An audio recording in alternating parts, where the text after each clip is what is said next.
All right, cool. All right, so continue that thought.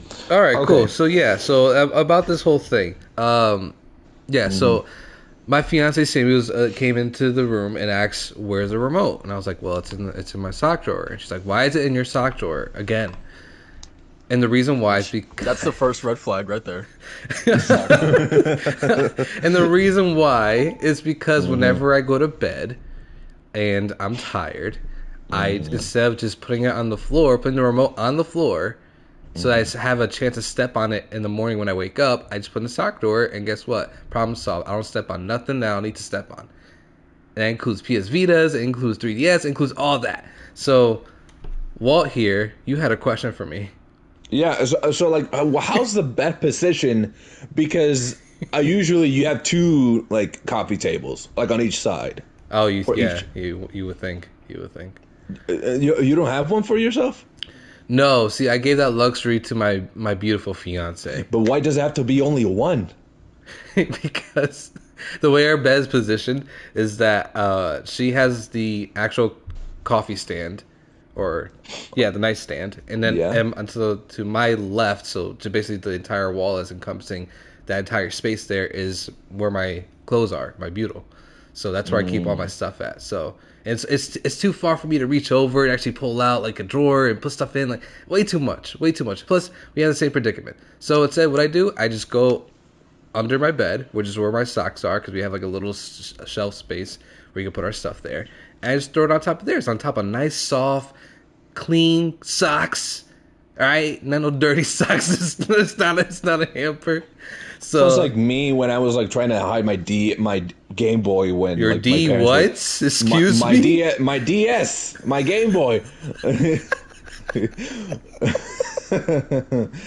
Man, where's that mine at, huh? Get I that don't mine out of the know. gutter. I don't know, but still needs to talk so you can do audio checks and all this shit, man. Come on. Oh, no, Yeah. I was just thinking how Walt's stuttering really backfired on him at that point in time right there. My D. You thought my D, what?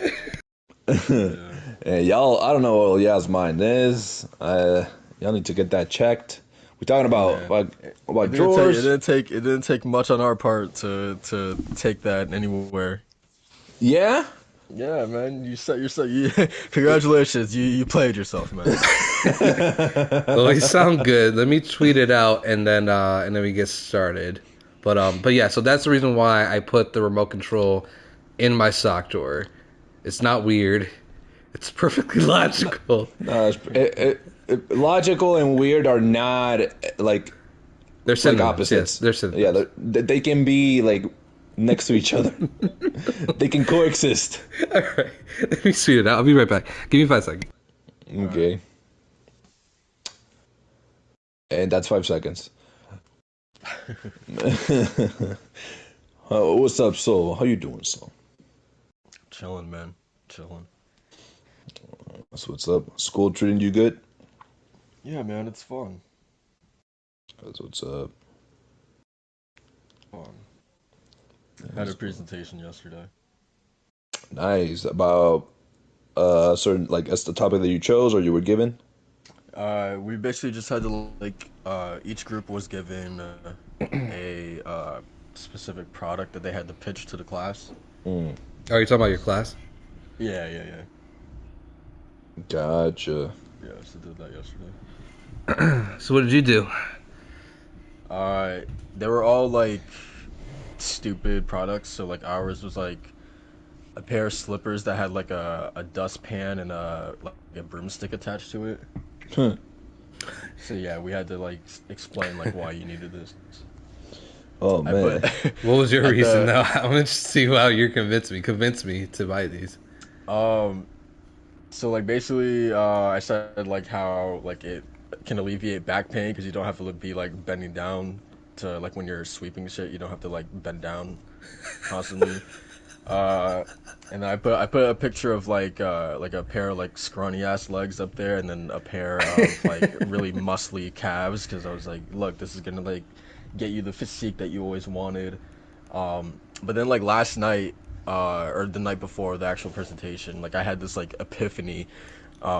where I was like, oh, what if we did like made up like user reviews for this. Oh, that's cool. Yeah, so like literally just like before bed I just like made up some like random ones.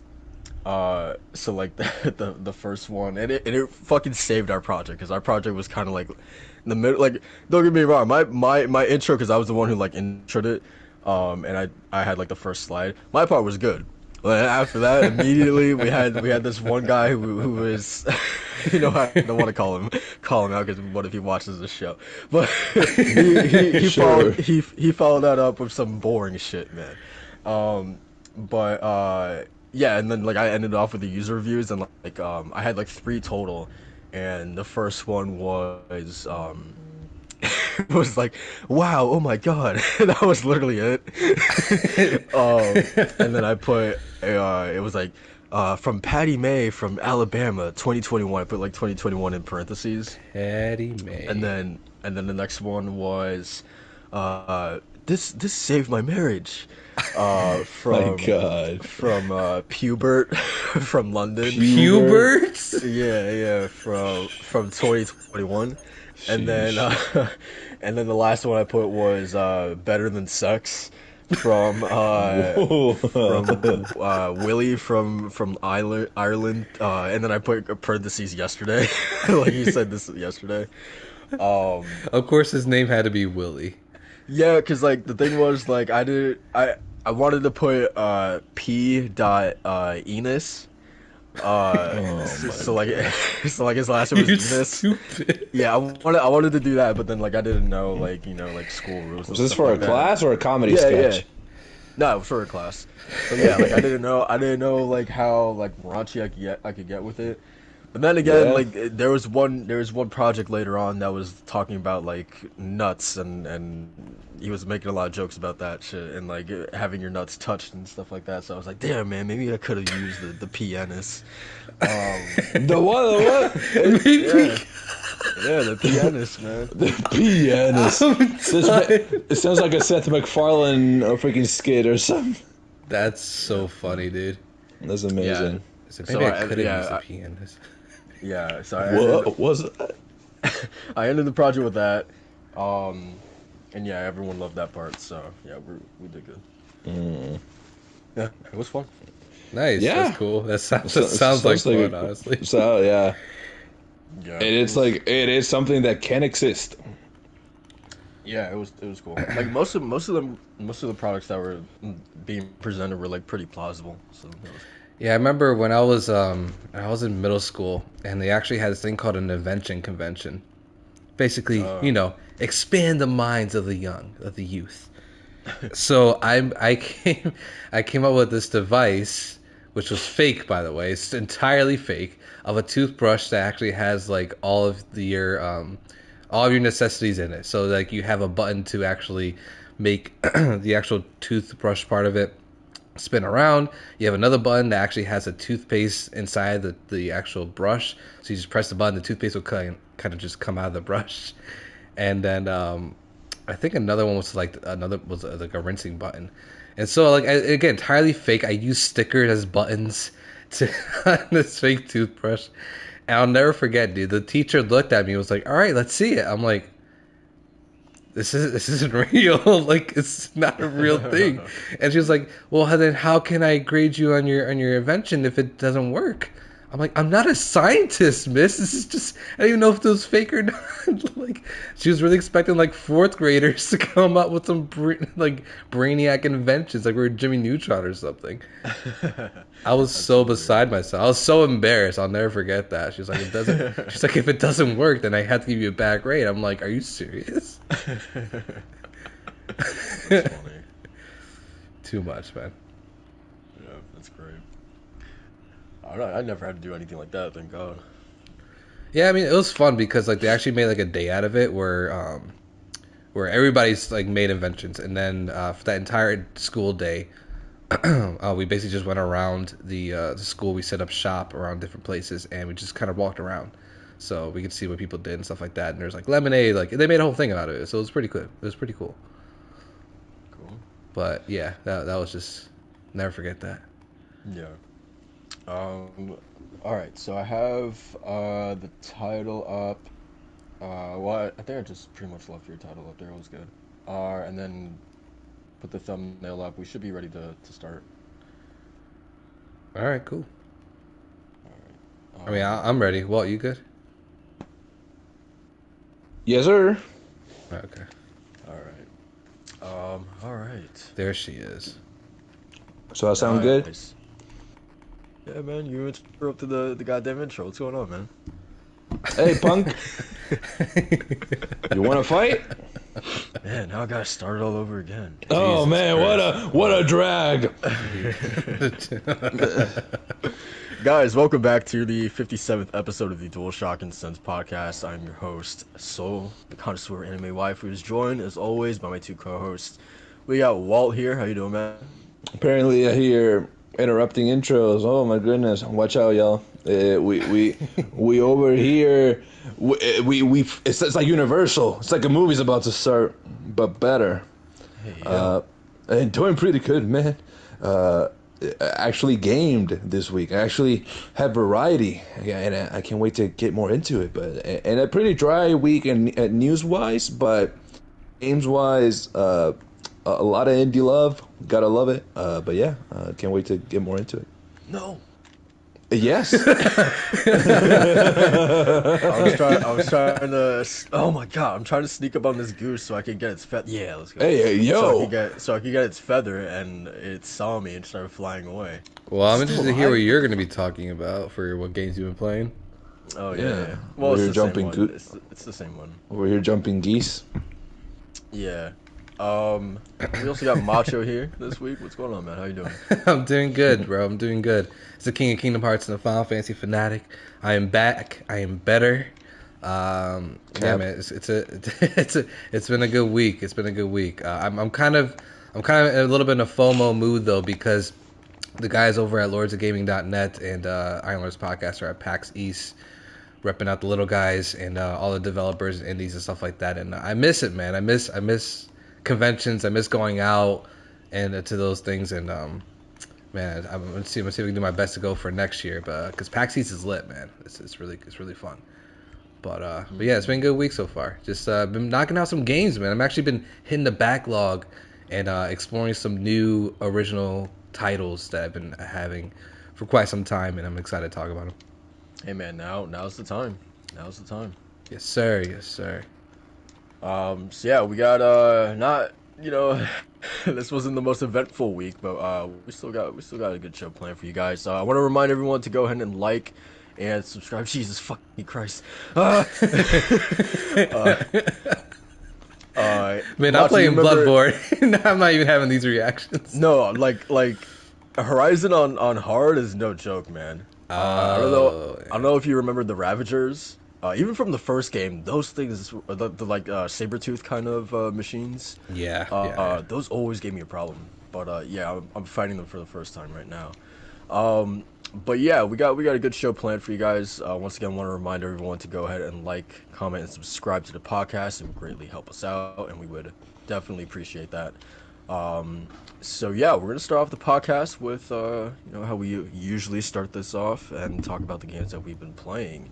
Or just just in general, what have we been doing? What sort of media have we been consuming this past week? So whoever wants to start, go ahead and kick things off, man. Why don't you start this week, huh? You never start? That once again, Walt, you exposing just how little you listen to the podcast, man. I know. Because I legit, Macho, haven't I started for like the past I feel like 4 weeks, I want to say. Yeah, no, you got greedy with it. No, I just been doing it because I got nothing to really talk about. No, I'm It's just kidding. been, I'm just the same kidding. thing. Yeah. you're good. So this week, I'm just kidding. No, I wasn't gonna let you start. Of course, you always start. That's all I remember. No, he's trying to backpedal. You hear this, right? He's trying to backpedal. You want me to start that? I'll start. No. Shut up. My turn. All right. I'm the captain now. Oh, okay. Go ahead. So this week, you want to be host? You want to be host for a week? See how difficult this job is.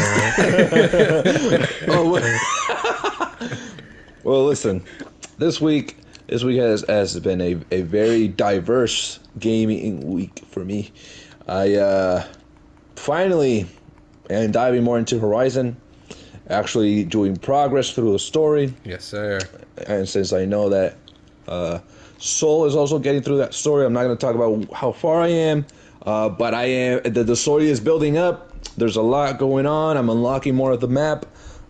Game is beautiful as ever. The characters are interesting. Like the side content is actually pretty interesting. Where you're at, you're not even close to like it's you just hit the tip of the iceberg.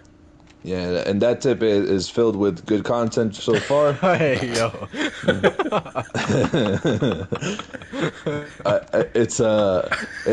I'm having a good time, man. I'm having a good time with the game. Aside from Horizon, I've also been playing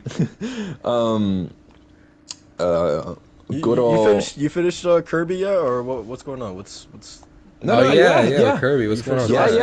Yeah. So a bit because it's a short game. It's such a chill game. Like I never talk about it, but yeah, I did finish.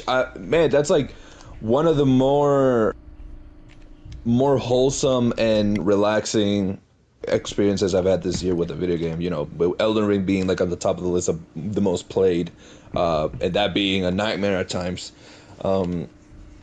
The Kirby game, yeah, I finished it. There's in-game stuff that you have to do. There's like challenges that you have to do. I want to do that throughout the week. I'm gonna be doing like every now and then a challenge or two. But yeah, man, I really enjoy the whole like upgrading abilities aspect. I love the music. I love the remixes they have for certain songs. I love the versions of certain enemies that they had in this game, like King DDD and like Meta Knight and other like goons around the world. I would not mind a longer like style of Kirby game like this, but longer because it's like you can finish it in like 5 to 6 hours. It's fairly short. But yeah, man, it's a fantastic game. Great music. It's easy as ever. It's not a challenging game by any means, but it is a game that you can pick a day and before bed just to play an hour or two, and you'll fall asleep with a little puff in your mind, and your dreams will be filled with joy. But yeah, man, I finished that. I think I finished like before I finished Elden Ring. Like I finished that in between, but it was a nice short night of gaming. But this week, aside from Horizon, I also played. I don't know why, but I decided to jump back into Assassin's Creed Valhalla a little bit. The never-ending pit of content. It never ended. Oh man, I opened that game and I was like, oh my god, there's so much in the world, and the map is so big. On console or PC? What are you playing on? On PS5, the PS5 version. Yeah, it runs really well, and technically it's a fantastic game in terms of it runs well, it loads fast, the gameplay works, it gets the job done, but it's not traditional Assassin's Creed, which is more my cup of tea, but I enjoy it. Aside from that one, I tried giving what's the free PS5 PS Plus game, Hood Outlaws and Legends. I want to give that a shot, so I downloaded that. See how it is, if it's any good or not. But the game that I've been playing the most this week is a little space game that's had the best comeback story in gaming, and that's No Man's Sky. This week I really decided to dive back into No Man's Sky after how long has it been since it released? Quite a long time. So I haven't played it since it released, and I feel like I'm playing a completely different game from what I played that one time. And I'm actually having a lot of fun playing it. I mainly use it as a game where I'm just relaxing. I put a podcast on the side and I'm just building my base, exploring, going to different planets, building up my ship. Yesterday, I found I didn't know it was possible. So I ride to this planet, right? And there was a ship that was broken down. You had to fix it, look for materials, whatever. But you could actually claim it. So I claimed it. And it became an extra ship in my collection. So now I have 2 ships, right? Well, this ship is worth like 90 million units, which is a lot. Or like a crap. or like 9 million. Like, it was a shit ton of units. And I'm like, man, I'm going to spend so much time fixing it. But it was well worth it, because if you start fixing it, you're going to have a bigger ship. It's going to be faster. It's going to be even more powerful. So I was like, you know what? I'm going to dedicate myself to fixing it a little bit. I started fixing it, the main components of it, the thrusters, the pulse engine, like all this stuff. But then it still had more like little areas to fix in order to unlock those inventory slots. What I did was I went back to my base and I went, okay, can I summon my ship? Let me check because you can summon your ship wherever you are in the galaxy and just be like, okay, let me get to this ship, summon it in front of me, and the ship will appear in front of you. You can be a million galaxies away and it'll still appear. And I'm like, I wonder if it'll show up even though it doesn't work. And I summoned it, and it showed up on itself. Without it even having functional thrusters or pulse engines. I'm like, okay, that's a video game thing. I guess it just shows up. It's a magic ship, that's why. It's a magic ship. I tried getting into it, I'm like, oh, is it fixed? No, I still can't fly. I'm like, okay. I'm like, oh, wait. I go to a trading post. I look for an alien with like the best ship in that trading post. And because you can trade ships, you can buy ships from other aliens if you have enough units. Usually it's like in the millions. And I found a ship that had like 30 inventory slots, which is a lot, like beginning wise. And it was worth like 8 million units. So like a 1 million units short of mine. And I'm like, am I able to trade it? And it allowed me to, it said exchange for 0 units. I could exchange my broken down ship for the new ship. And I'm like, well, it let me, this is a ship that doesn't work. And it let me exchange it. So now you see this alien trying to take off my ship, and he's just stuck. And I'm like, oh man, I just scammed an alien. Now I have this badass ship. Oh man, if this is now I'm gonna exploit that, man. Whenever I find a broken down ship, I'm like, hey, can you trade? Oh yeah, great ship. It has all the features, but get this piece of crap out of here. So it was a very successful endeavor. I really enjoy the game, man. There's a lot you can do now. There's a nexus where you can join up for expeditions with other players and do missions. There's like the story, like there's no urgency to it. You can take your time. There's no necessity to finish it. You can do your own thing and then do the main like storyline. There's different. You can be more like focused on combat. You can be more on the pirate like side and just destroy any ship that gets in your way. You can have a freighter now, or freighter is it? You can have a freighter in the game, which is insane. I didn't know you could have your own freighter with your own squadron now. Mind you, these motherfuckers are expensive. The freighters you actually have to like spend a good chunk of money on, unless, and here's the way you can get one for free. You get a distress signal, and it's a freighter that's being attacked by pirates, and there's a chance that captain of that freighter will be like, oh my god, you saved my life. Do you want this freighter for free? So I'm hoping that I can meet that sucker of a captain at some point. But yeah, man, it's a fantastic. Have a fantastic time with No Man's Sky.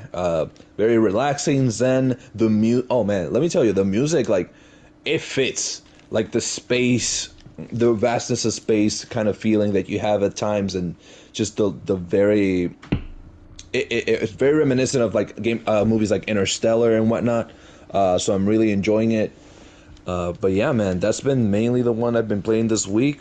That alongside Horizon and what was the other one? Assassin's Creed. Yeah, man, those 3 games I've been going back and forth. Nice. Nice, Cool. nice. Yeah, that's I think you kind of like teed it up perfectly, just talking about like the sort of redemption that No Man's Sky has had over the years. Um, it's always a game that I've kind of like looked from afar and kind of thought to myself like it would be kind of cool to get into it, but yeah, I don't know what's holding me back. Um, but yeah, that's cool that you're getting into it for sure, man. Um, Yeah, man. I love it. I really, if y'all, whoever is listening that has Game Pass, No Man's Sky is on Game Pass. That's how I'm playing it. Uh, Give it a shot. You won't. I don't think you'll be disappointed. You'll have at least a solid amount of hours there to dive into the game. It's really, it's changed significantly, and you can pair up with a friend and build your own base and explore a space together. So pretty cool. nice. Yeah, I'll go in first because it's again pretty short for me. I Batman Arkham City has been put on the back burner because boys, I've been diving deep in the Horizon Forbidden West. Yes. Woo! This Yeah, I finally. approve this message. Yeah. So I guess, I don't know how, because I don't know where Walt is at, but let's just say that like I rebooted Gaia, and now I have like sort of the rest of the game laid out, or what I think to be the rest of the game laid out to me in terms of like missions. Like I have like I the think mission plan. Walt's actually That's the exact exactly same spot. that's exactly where I'm Okay. at.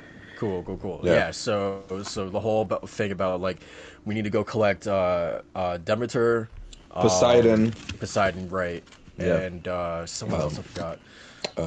Yeah. Artemis. Yeah, Artemis. I Right, think, Artemis. Yeah. So yeah, that's the mission. I like that they kind of like said, yeah, go ahead and choose like which one you want to go and do first. Yeah. I chose Poseidon. I chose whichever was the. Oh Jesus Christ, I died. Uh, Which one's that? whichever was the lowest level. I think it was I think it's Demeter in the middle.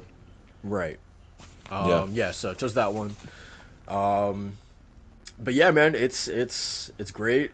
Um, there's literally just I could have shown it off, but there was literally just this moment right now as I'm playing. I kind of had my jaw on the ground. It was like this open desert landscape. But just like the amount of machines, it was almost like a mini herd or something. But like just the amount of machines that are on screen right now is like pretty wild. But yeah, overall, man, I'm having a blast with the game.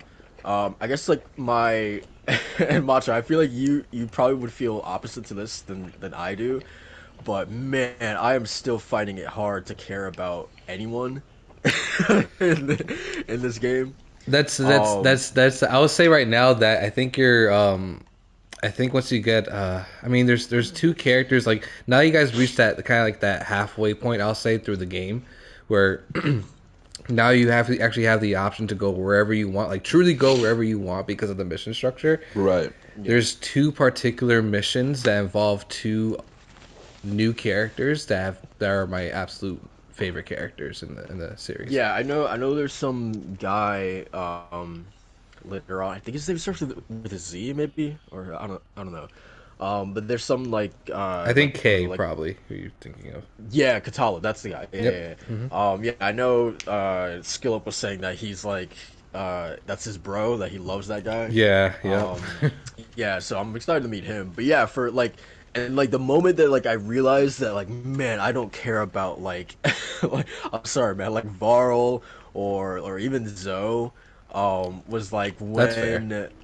when the sort of like when you're talking to them and like the dialogue wheel comes up and it's like man, Gorilla definitely did their due diligence in terms of like lore. There's so many things that you can kind of like sink your teeth into if you really care about these characters. I just went straight to end the conversation with both of these people, but in comparison to Gaia, when you had the option to literally Oh, just man. ask I whatever you exhausted wanted. that. Yeah, I literally went through every speech option with her, right? And again, I think that just goes to show is my same thing with Zero Dawn, where like I wanted to learn and like the most interesting stuff to me about that game was absolutely the old one plot line, the stuff that happened in the past, right? And it's so far it's very much the same thing here. I love the setup of trying to get Gaia back to like a strong enough percentage where Hephaestus can't take her over or whatever. I love that setup. Um, so yeah, and learning about Far Zenith, right? That was pretty wild to Yeah, learn that they man. were. That was a mind blowing moment. Yeah, Talk that was. about lore. I Yeah, love it. that was pretty sick. I was not expecting them to go, space, but it looks like they're definitely going there. Um, so yeah, I'm excited. Um, I'm curious about how you guys feel about cauldrons. I've only done about like I think like two maybe, but my thing with like Zero Dawn was like I loved them in concept, but I feel like they didn't really scratch. Like they had so much potential to be like what the tombs were in Tomb Raider and the new Tomb Raider trilogy, like how involved and puzzle heavy those were. And I feel like the ones in Zero Dawn were so like surface level, almost to the point that like yeah, like aesthetically they were cool, but like Yeah. they're not the most exciting. So going into Forbidden West, because they had said that they were doing cauldrons again, I was really hoping that these would be like more platform heavy, a little bit more puzzles involved, and so far they're definitely like a little bit better than they were in Zero Dawn, but like not by that much. So I'm really hoping that like the further I get into that, there's like I don't know that the cauldrons do actually reach that potential because they could be like they're so cool, man, and they could be like even better with like what you're doing inside them. So like, yeah, I'm still crossing my fingers and holding out hope for that. But I appreciate them very much as like a piece of the lore, the way that yeah, it's so like, cool, man. like how when Guy is like, oh, the reason why Hephaestus is so dangerous, like he has control over every, and she shows the map, every single cauldron in the world, and he's just mass producing. And I'm in my mind, I'm like, man, imagine like just South America and Asia and like all these places with just cauldrons that are just producing a matter of just all manner of machine and danger. So when I explore cauldron, I'm like, oh yeah, this is like a cool part of the story, but I'm not excited to complete it, if that makes any sense. Like I'm not crazy about the platforming, and aesthetically it looks amazing as well because it's super sci-fi in there. It's like super like Yeah. this is the old ones, like what the general vibe was back then. So I think is it a cauldron, the base of operations, is that a cauldron? No, no, no. You talking about like the home base where they all kind of like Yeah, where chill you out with reboot each other? Gaia. No, no, no. That's Okay, I don't think it's a Yeah, whole culture. cauldrons are strictly like where the just machines are about. producing. Yeah. Yeah, I like the concept of these machines being considered land gods, and like just it's fascinating to see Aloy in this world where you know the truth. It's like imagine if someone knew about Jesus in this world, and they're like, I don't know about that, Chief. Like something like that. Like if someone's like, oh, I'm a Christian, and then there's this one person that knows the history of the world, and the person's like, actually, this is reality, and they're like, no, it's not true. It's so amazing just to Yeah. see that that perspective from Aloy, and Aloy carrying all this burden and seeing her break. Like I appreciate seeing Aloy break because she's usually like just bearing all this huge responsibility. Because she's like, okay, so basically you're telling me if I don't do this in the next 4 months, we're all gonna die, right? Okay, so I basically have to, do this whole like savior move. I mean, she was built for that, I guess. But Yeah, I it's so mean cool. that's why I liked Aloy a lot more as you kept playing because you start to see the unfolding of her opening up to people, which like she was Yeah, so restrictive on doing. I just got rocked on that mean kid. and Zero Dawn. Yeah, she was so restricted of doing that in Zero Dawn that it's so refreshing to actually see her actually open up to characters and it's gradual. It's not like all at once. So that's why I'm excited for you guys to explore more of those other two missions because then you really start to see her invite people in and be like, okay, this is actually an okay thing to do. Like people understand and people know where I'm coming from, and on top of that, they're believing me because Yeah, so it's really interesting to see kind of all that unfold. it's so cool to see. And so that's one thing I agree with Soul that like the characters like I'm not it isn't like a for me like Last of Us was for me where like Abby immediately she was like I was in it. And she was I met her like what halfway through the game. But I really appreciate when these characters start seeing what Aloy sees and understanding the truth and seeing Zoe develop. That way she's like, there's things that I want to find out now. I want to know, I learn more about the reality of this world. And she like has her own little journey. And Yeah. I appreciate that. I appreciate that a lot when there's like actual development with these characters, and they're not just like, oh, this is the actual god, right? Gaia. Oh, praise Gaia. No, she was like, oh, this technology. I Yeah, appreciate that's that. that's what made me open up more to her, which is why I can understand like some of you guys' reservations on them because they are pretty like stale when you meet them. But their Yeah. curiosity and their acceptance just made me be like, whoa, okay, they're turning like a whole new leaf here. Like that's Hell that's yeah. actually pretty insane. It's like what you said before. It's like where it's like, well, this entire time I was built up on this faith and this kind of custom, but now someone is coming along that is actually And challenging spreading that, yeah. truth, yeah, and challenging that, and the fact that she's so open to that is just makes me really Hell interested in yeah. her. On top of the fact that Varl like really cares for her too, and I want to see like where that kind of bleeds out. So For sure. This man over here, he down he down for Zoe real good. And I'm like, yeah, man, I mean, do your thing, man. yeah, man, she's a badass. That's why. She is. She's really cool. I like how she's like, if they won't let us, we're gonna make our own entrance. And she's just like, all right, let's go to the cauldron. I'm like, okay, take charge. That's what's up. Like Yeah, she's a character. She stands out between like a pool of just fanatics. So it's pretty Yeah. cool. I yeah. like her more. I like her more than Varl, that's for sure. Oh man. Varl's just like too much of a goody two shoe for me, man. A little too much, man. No, you You like a little think? dirt. You like a little dirt on your characters. I know. Exactly. But to answer your question about the cauldrons, though, I love the cauldrons from the first game because they were so unique. They did feel like Tomb Raider like dungeons, but like just baked in this whole sci-fi goodness that Gorilla was making. And there are a lot fewer of them in Horizon Forbidden West. But the thing is, they're they have way more variety to them in terms of their puzzles and like their locations and stuff like that. So they really went with the approach of less is more. But the first couple of ones, I'd say maybe like the first two you might run into are kind of like the standard, like okay, yeah, this is cauldrons, like yeah, they're back, Right. and then the rest of them, they get really intricate and not super intricate to the point where like you have to search up answers online or anything like that. Mostly because Aloy's kind of like your wiki guide anyway; she doesn't shut up. But Yeah. regardless of the fact that like I think they get way better the more you get on. There's a She couple. doesn't talk as much though.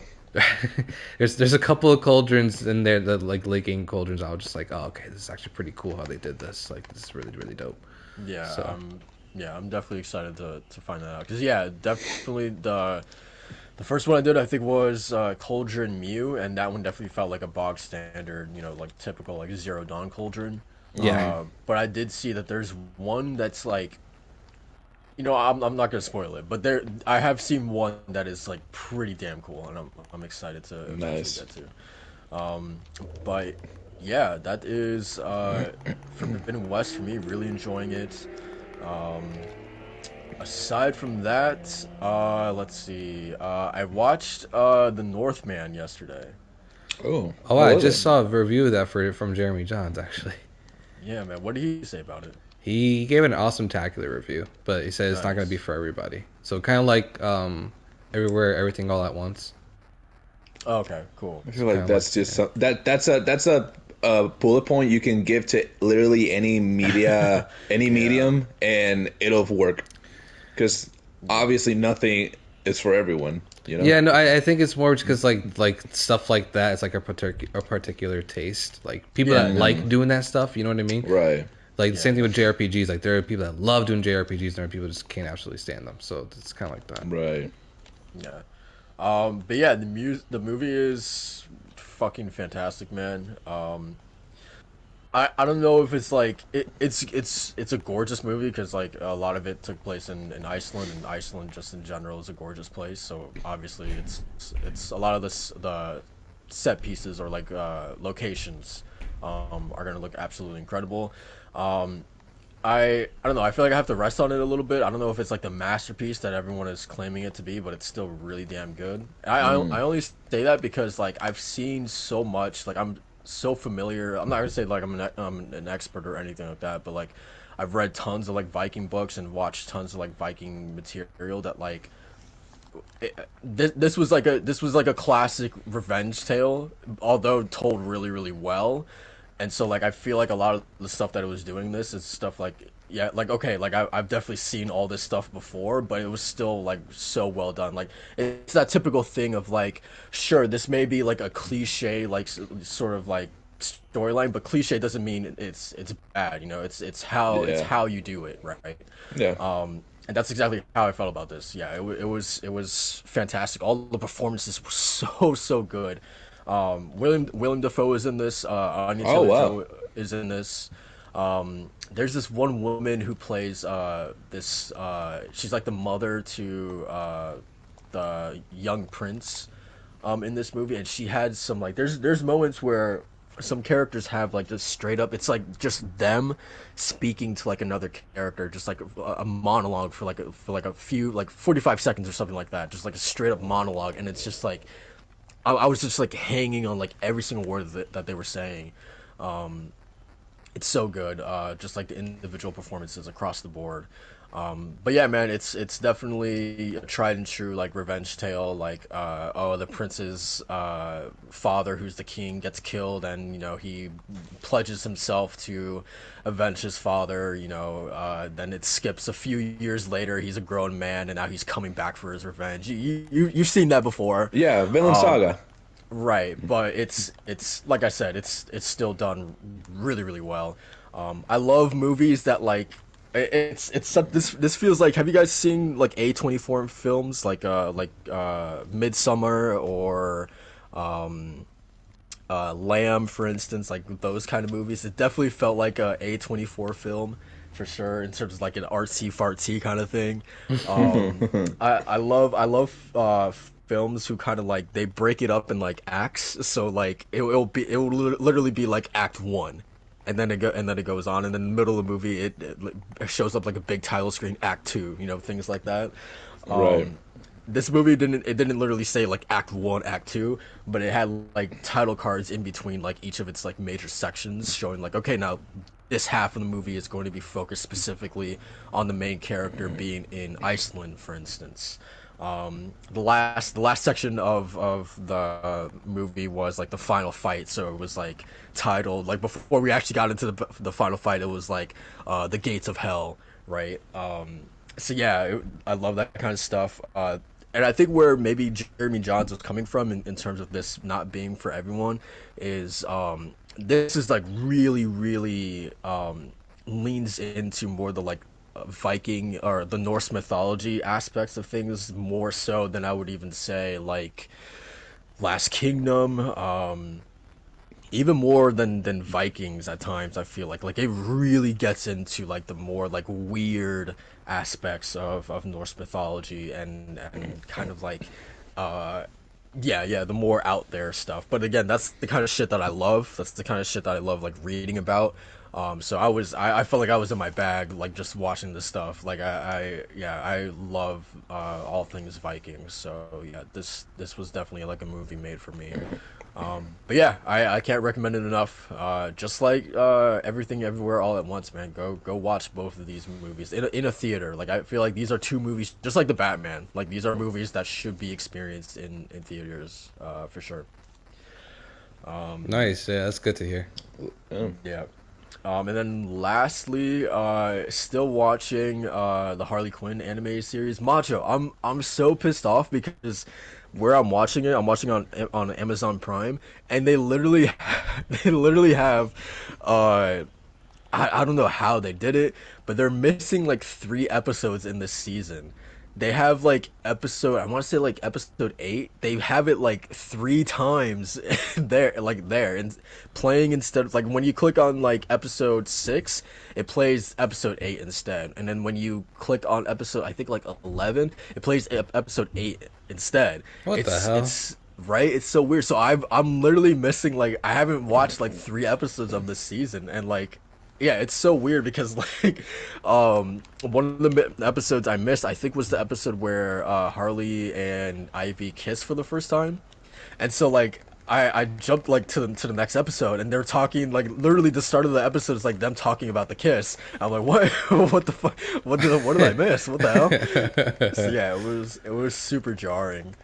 Um, but there was this one moment that I saw recently that it was like Joker, he's like a regular like bartender or whatever. And they were Harley was like fighting these henchmen in this like science laboratory or whatever. And she just like picks up this random gun and she shoots it at one of the henchmen, and it just like shoots out a Yeah, laser. I remember that. Yeah. Right, Yeah. it shoots out a laser, and the guy's like, "Ooh, what did that do?" Yeah. And Harley's like, "I don't know." And then the other henchman, he like looks at the sign where Harley like picked up the gun, and it says cancer ray. Yeah. and, Yeah. and the henchman's like, he's like, "Oh no, Carl, I'm so sorry. It's a cancer ray." And then the guy who got shot with the laser, he's like, "Harley Quinn, he gave me cancer?" I love how raunchy and just how kind of out of nowhere that show goes. It's amazing. Yeah, it's fucking awesome. But yeah, man, that's pretty much been it for me. The Norseman, Horizon, and definitely more Harley Quinn. Um, It's yeah, kind of I'm it's kind of watching weird them. you're watching it on Amazon Prime though. I expect you just watch it on HBO itself. Man, I could get everything on Amazon Prime. Like I've been I've been low key watching Ben 10 Alien Force on there. uh, there's this show called, I feel like I mentioned it once, Britannia. I've been watching that on there. I finished it a while ago, but like that's where I was watching it. It's like the place where, like, if you don't have all of these other subscriptions, you could just get everything on there. Like Watchmen, I was watching it on there as well. Like, yeah, like obviously you have to pay like for the episodes, but like literally Amazon Prime is like, it feels like it's just like everything all at once. You can get everything there. Um, so yeah, I'm definitely taking advantage of that. I don't mind. Nice. I also watch like The Sopranos on there as well. So yeah, and I think that's like an HBO show. So yeah, it's Yeah, cool. nice Um, man. yeah, that's it for me. Macho, what about you, man? Yeah, so I really hunkered down the past week in terms of the backlog, and I just ran into a boss. This is amazing. Um, the amygdala. Okay, Oh, yeah, it's gonna be interesting. But in any case, yeah. So I actually hunkered down this week, and I began the week actually with the Batman, fellas. It actually came on HBO Max. It's my second time watching it, so I was able to actually catch a little bit more of what I missed the first time. And I got really into it, man. Monday, for some reason, the stars were aligned that night. It was rainy. It was super cloudy, so like it was the perfect kind of movie setting with the OLED going on in here. And let me just say, the Batman is just, it's, to me, it's like one of my perfect Batman films, I would say, because I've been reading more of the Batman comics. So I actually read The Long Halloween, I read Dark Victory, and all those, basically those, what those two really have in common the most is that they are more detective noir, murder mystery sort of comic books that involve Batman and his villains, obviously, than they are like superhero comic books, which I don't have a really a thing against superhero comic books, but they interest me a lot less than these the ones that the Batman ones have, which is more like murder mystery and stuff like that. Like those are the ones I live for. Yeah. And so to get that in movie form is just awesome, and it feels so perfect with everything feels really purposeful and like it was there for a reason. Every shot, every line, the performances obviously are just amazing. It's so weird that that's Colin Farrell as the Penguin. Like you would just never in a million years even think that was Colin Farrell, because this dude's like super handsome and he's chiseled. He's a man's man, but like in the movie, he just looks like a complete douchebag and just a nutsack of a human being. It's kind of disgusting, but it's super cool at the same time. You know, like his performance and everything. It's really enveloping. Yeah, the murder mystery just involved with the Riddler, stuff like that. It's great stuff. But besides that, in terms of games though, I finally went back to the Great Ace Attorney, and just before this podcast, actually, I'm on like literally like the last hour or so of the game, because we finally figured out the big mystery in the courtroom drama. So basically, I had to just kind of go through that, and then we're finishing that up. So, but yeah, overall, I think in the Great Ace Attorney duology, just in general now, since more or less I finished it, I don't really regard it in as high as I do with the Phoenix Wright trilogy, but I will say that there's some very, very standout cases. The Great Ace Attorney has a tendency to start strong and finish stronger, which is great because it leaves a really big impression, has a really good first impression. It's really the middle part of both the games that really leave me wanting, and kind of really just annoy me in every aspect of like a graphic visual novels, where they just tend to just draw stuff out, and it feels like it's going on forever. It feels super convoluted. There's a couple of cases in the second and the first game that just made me go like, oh my god, can we just put this to rest already? Like, I just want to get through it, man. Like, this is like, it's going forever right now. But yeah, I feel like Dual Destinies does that sometimes. Oh, it does. Yeah, I would say Dual Destiny is probably like the worst game of the Ace Attorney series I played. But in that sense, yeah, like it has that lingering feeling of like, all right, let's wrap it up. Let's actually get to the point. And I kind of think what really sets out the most from not Dual Destinies, but the Great Ace Attorney duology is the fact that Sherlock Holmes is in this game. It said he's called Herlock Sholmes to avoid copyright. So it's a funny plot. I love it, and I was like, all right, cool. Let's see how it's gonna be. He could be so damn annoying, guys. like in the actual Sherlock Holmes movies with Robert Downey Jr., you're like really invigorated by like his sense of figure out solutions that no one else has like a way of looking at it. And this one, in the Great Ace Attorney, he's just a bumbling idiot that happens to come across these mysteries. Like he's dumber than he comes across of, and it gets very annoying. But because in the game he actually has these things where he breaks down a crime scene. And he calls them great deductions, but it's full of bullshit because he's just coming up with like the most random theories of why this is happening. Who is this person? Like literally one of the last cases last abductions that we're going through, he labeled one of the guys that was like laid out on the floor or on the couch rather, just knocked out. He labeled him as the King of Germany, knowing full well, like the person that's playing this game knows full well who that character is. We've been seeing him for like the past 20 hours. We know who he is. Like, it's not a mystery. Man. But for some reason, Sherlock Holmes like, he's the King of Germany. I'm like, come on now, dude. Like, it's almost too silly to even like go with. You guys know what I'm saying? Yeah. So it's stuff like that. And the thing is, he goes through these great deductions, and he goes through them for like at least 5 to 10 minutes of just straight dialogue. And then the person you're playing as, Ryunosuke Naruhodo, the defense lawyer, said like, okay, well, let's actually make sense of what this guy is saying. So you have to go through the deduction again, but with the defense lawyer actually interjecting and making sense of like the bigger plot points. So it just feels like a waste of time at that point.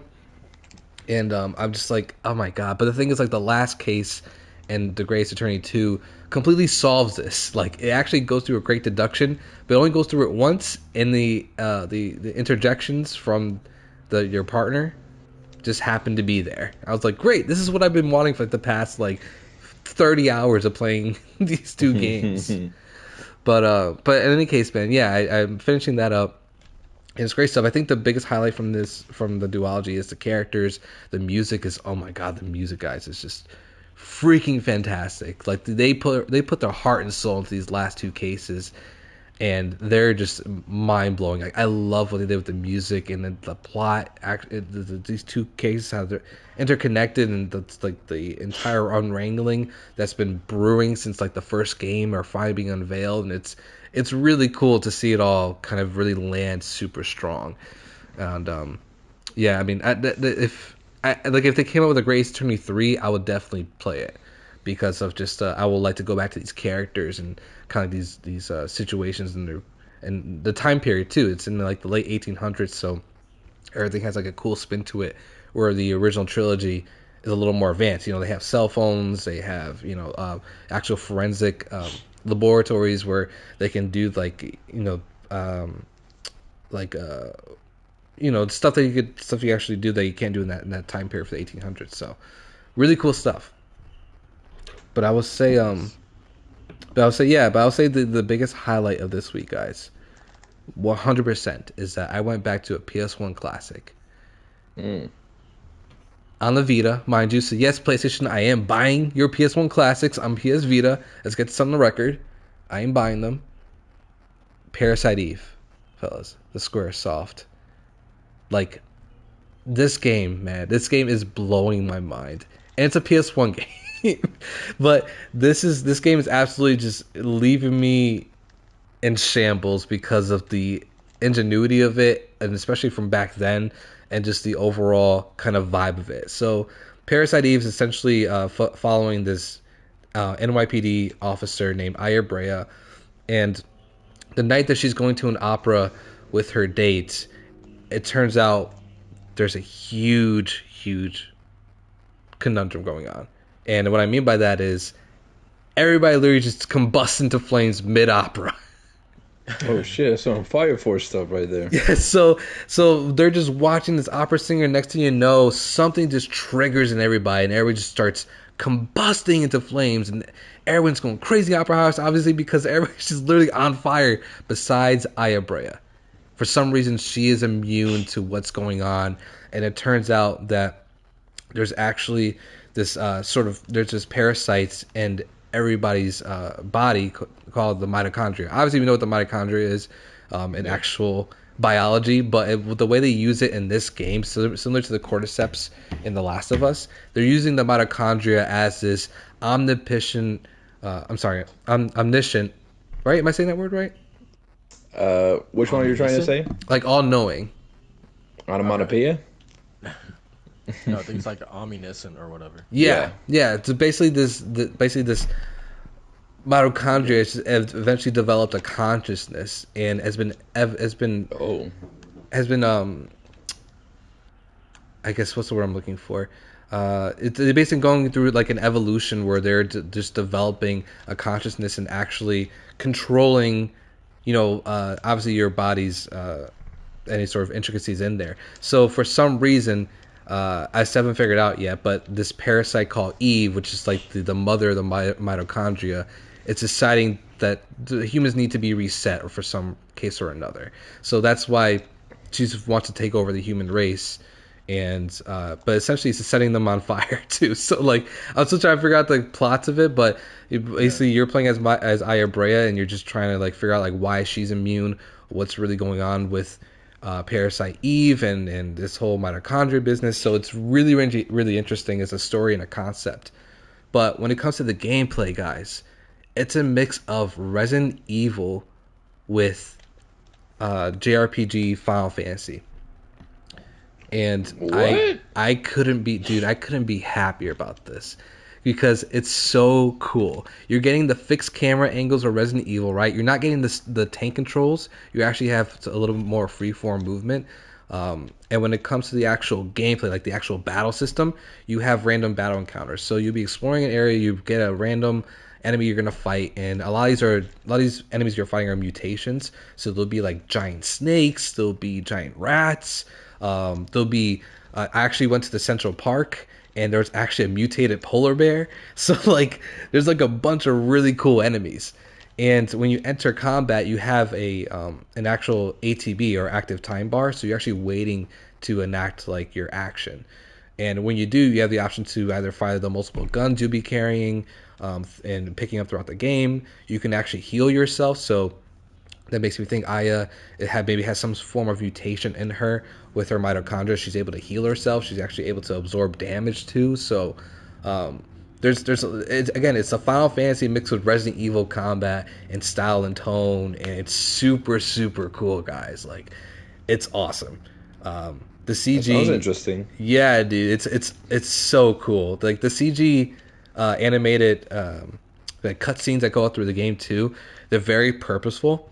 They obviously happen for like big events and stuff like that. But the one of the first ones you come across after the entire opera house basically just goes in flames because everybody's like just being set on fire. You see you see a shot of a small rat that just mutates, and it's the most disgusting thing ever. Its face is being ripped open in half. Its body is just completely just ripping itself apart to just in this engrossing and Oh fuck yeah, dude! nasty monster. Like it's bloodborne styles of like disgusting. I don't know why that's the thing selling me on the game. Dude, it's Like so the disgusting cool. aspects. And there's so much of it, dude. It's so cool. It's absolutely blowing my mind. Just like again, like they're choosing the locations like so perfectly. It's paced really well. They're introducing characters that actually have more levity to the story, and of course it has like his '90s jank. You know, its writing is not super super amazing because it's very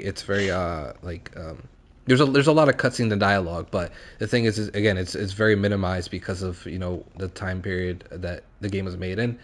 But Right. regardless, I'm just absolutely blown away by this game. I can't wait to play more. I put a little bit on the back burner to finish Great Ace Attorney 2, but I'm really really stoked to get into it, and I'm about halfway through the game. There's 6 chapters, I think. I'm on chapter 3, so more or less, I'm going to be finishing it today, and get really dive into it. It's fantastic. If you have a PS Vita or you have a PS3 out there, or even on PC, you know your ways how you can play this game. Definitely play Parasite Eve. It's a classic and really accessible too. So Nice, man. Man, Yeah, that sounds interesting. that's a game I've ever heard about, but yeah, it sounds really cool. Yeah, I've yeah, only ever heard the name, but I never really like found out what it was about. yeah. So it's. I mean, it has 3 games in the entire series, but from what I've heard from people, that Parasite Eve 2, it actually adopts the tank controls from Resident Evil games. It's not that great of a game, so I was like, I'll pass on that one. And then they came out with a third game on PSP called Third Birthday, and that one was just review bombed. Like it's apparently like a really bad game. So Oh shit.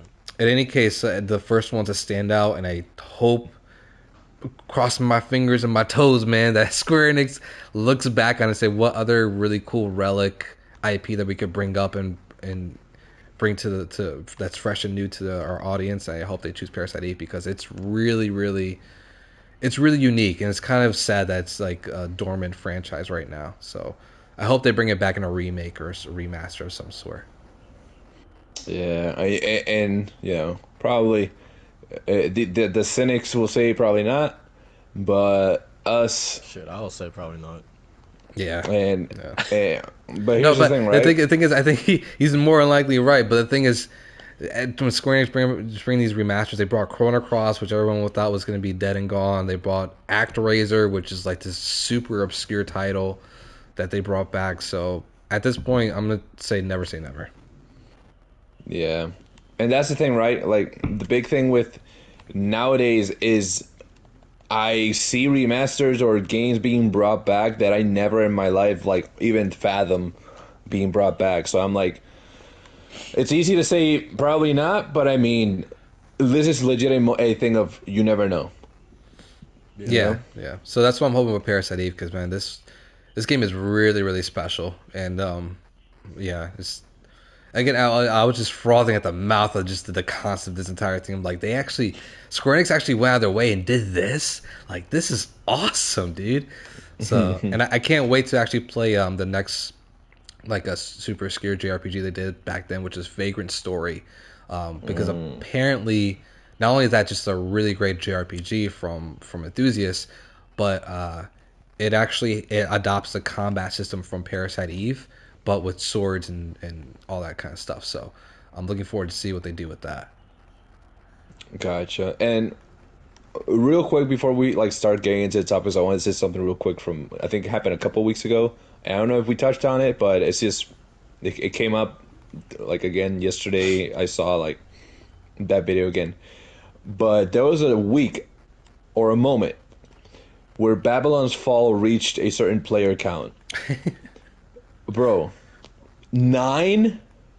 I thought it was You're eight. tell- I thought it was It eight. was like 8 or 9. You're telling me 8 people in the world were playing this game?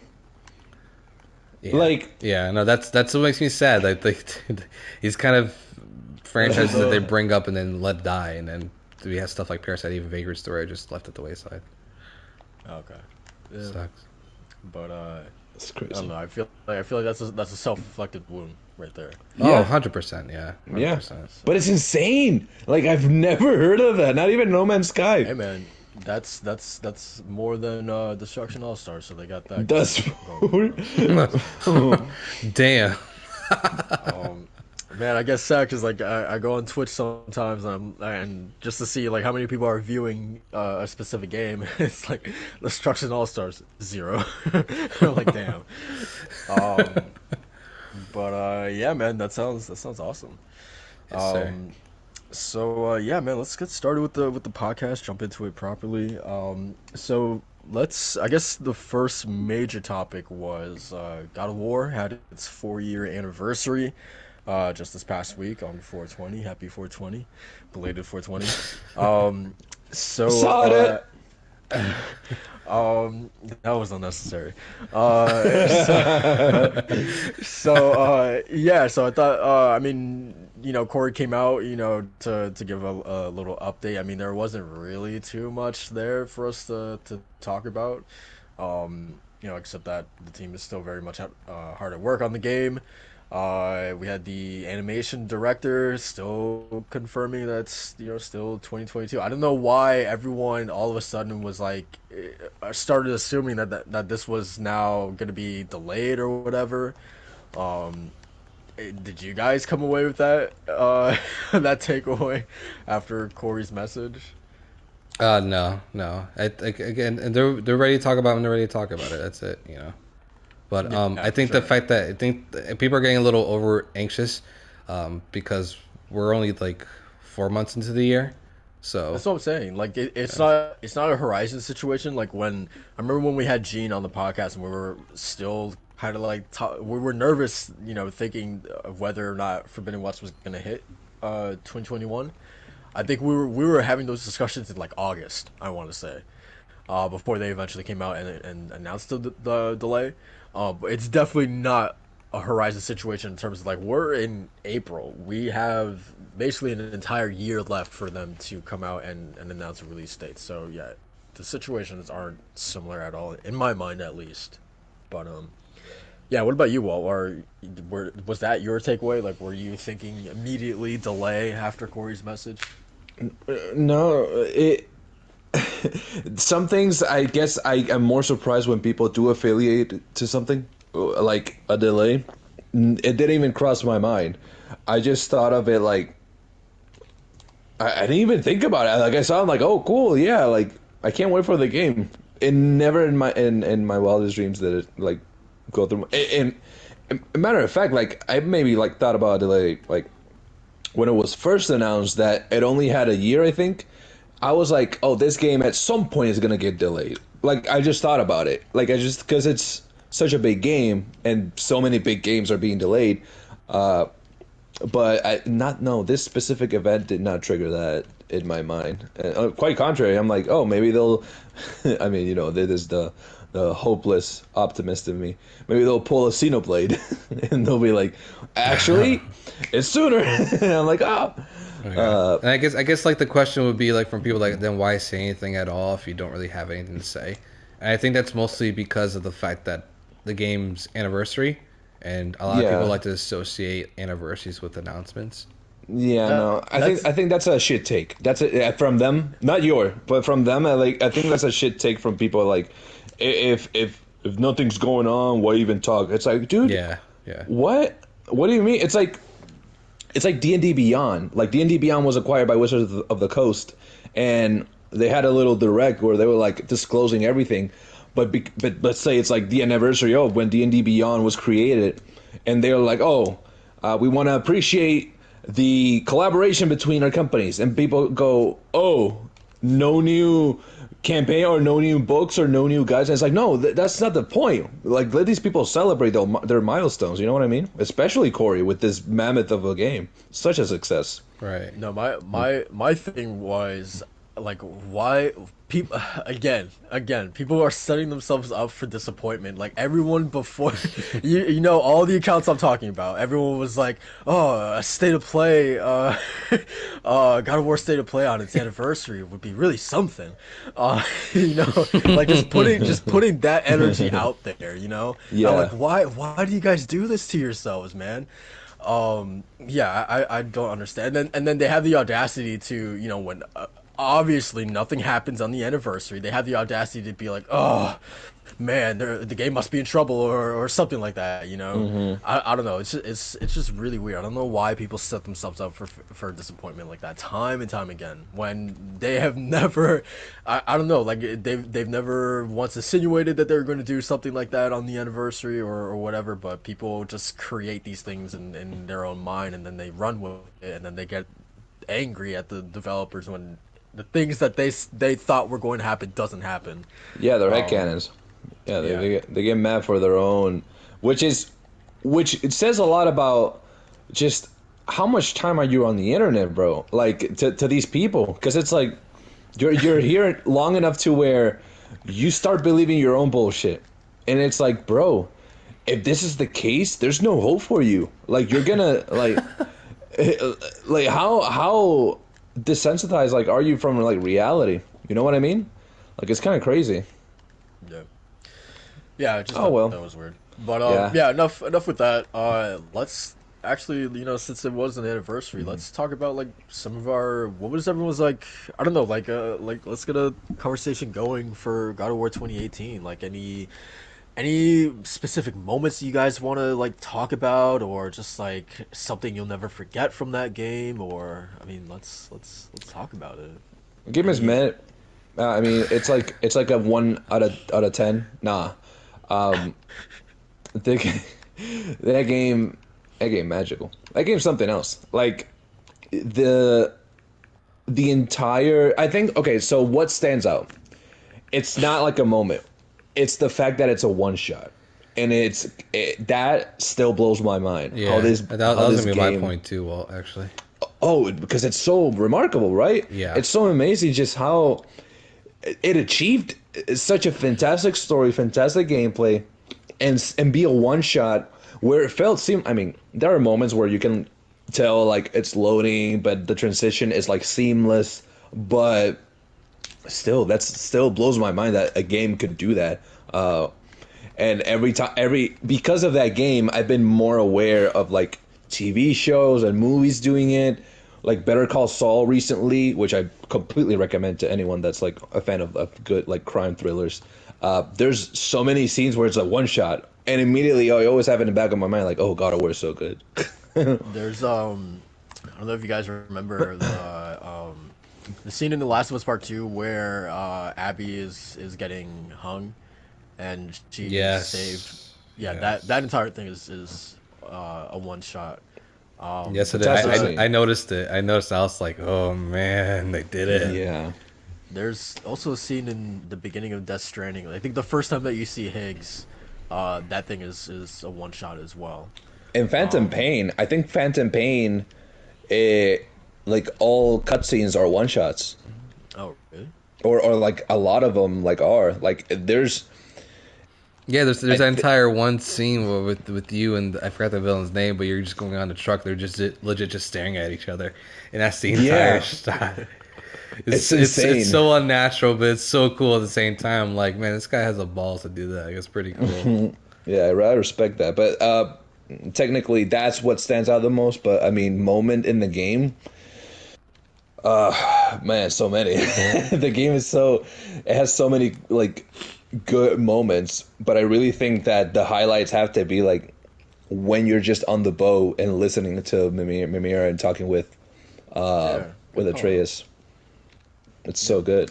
That's like it's so simple, and it's so zen throughout the whole experience because nothing's going on. There's no chaos. I've had enough chaos with God of War. That's all God of War has ever been. It's just pure chaos. So it's nice to enjoy a little breath of fresh air. What about you, Macho?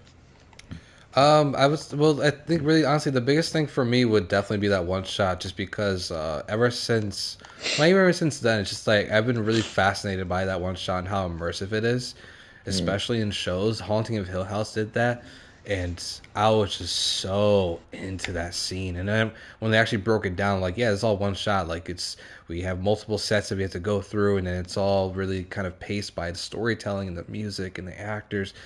And for one game to do that entire thing is mind blowing. I really think it's like one of the best like technical feats in a video game ever done. Uh, Especially for a game that looks that great and plays even better. But yeah, that whole one shot really like fascinates me. It's one of the reasons why I can get just so immersed. Like same thing with Bloodborne, right? Where like as soon as you start Bloodborne, you're going through Yharnam, you're immediately sucked into it. Like you're like, all right, yeah, I'm down for this ride. Let's see where I'm going to. Next thing you know, you get into the Bloodstar Beast. You're getting to not the Bloodstar. You're getting to the Cleric Beast, and then you're getting to Gascon, and then next thing you know, you're 30 hours deep into this game. It's the same thing with God of War, where like as soon as you start, it's really melancholy and like it's really setting the tone, and then you meet the stranger, The Stranger. and then you just get into this entire heroic boss fight. It's like this is God of War, and then Remember me? yeah, it's so good. And then eventually it kind of like slows to a pace with Atreus, and it builds that foundation, sets everything up, and it's just a masterful video game from beginning to end. It's done so well. I don't really have a specific moment that stands out because the entire experience was so enrapturing. But Yeah. I would say like what kind of I guess what stands out really is like when the game just keeps going further and just flips ahead on like the actual mythology. You're actually getting to like what I think like the fairy like area or something like that. It's been a while since I played the game, Um. or like the Yeah. angels or With something the like with that. the elves Yeah, the elves. or Yeah. Basically, but basically yeah, like kind of like where you've been. Niflheim is it or not? I'm not sure Am I what one it tripping? is. Be Alfheim. Alfheim. Yeah. Yeah, well, basically you're just exploring like all these different realms, and you already been used to like kind of like the foresty sort of area that you've been traversing in like the past like 10 or so hours, and then you get to this to get to Alfheim, and it just completely flips the script on like visuals and like everything else. It's so cool. So. Right. But yeah, I mean that's kind of like what I take away from God of War. I'm looking forward to replaying it so much when eventually Ragnarok gets its release date, and I can get hyped for that. So, but yeah, that's kind of for Yeah. me. I'm gonna see what Soul thinks about it too, because of the fact that we haven't really talked a lot about God of War, and I'm gonna see like what his take was, especially with Atreus and all that stuff. So. Yeah, it's a really dope game. I really loved it. Um, I think for me, some highlights. Definitely every time that you meet Jormungandr, the world serpent, Oh yeah, he's yeah. awesome. But also just like the sound design on him, like just hearing him speak. I remember the first time was That just like reverb. yeah, it was just like a different feeling in terms of like anything that I really heard in the game before. Like they really knocked it out of the park with him. Also, if you guys are really into the one shot that much, you should listen to their GDC talk on the cinematography of the game. It's a really cool and fun developer talk where they kind of show like behind the scenes footage of like how they kind of like their mindset for like each shot and the trouble that they had with like just getting the thing running and stuff like that, and their problem solving and how they got around a lot of issues. It's a really interesting talk. But yeah, so obviously that was a highlight for me. Just every time that we got to talk to him. And then also like one specific moment. Let's see if I can remember this correctly because it's been years since I played God of War. but the moment where Atreus gets sick, right after the whole thing where he kind of like Spartan rages for the first time and he like passes out Yeah. fighting Modi and Magni. I forget which one is Magni and Yeah. Modi, but the one with the fatter one with the red beard, it's just him. Um, because he ends up like running away. Yeah. But yeah, Modi. so Modi and then Atreus like passes out. So that happens, and you carry Atreus out of, I think it's Tyr's temple.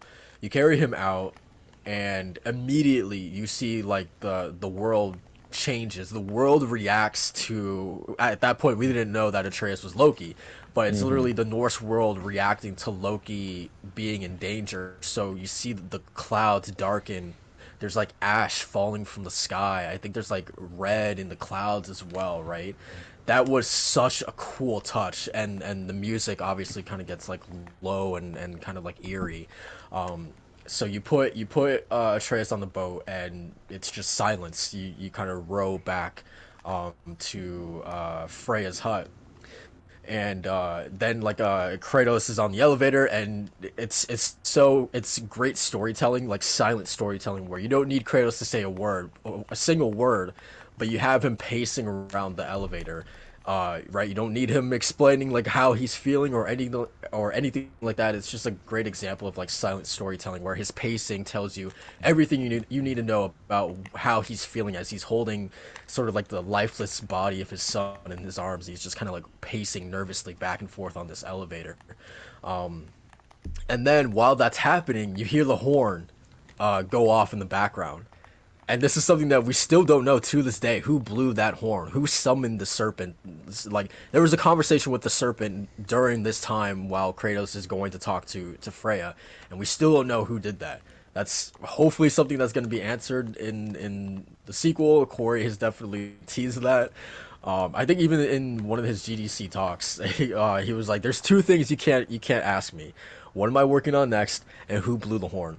So it's obviously something that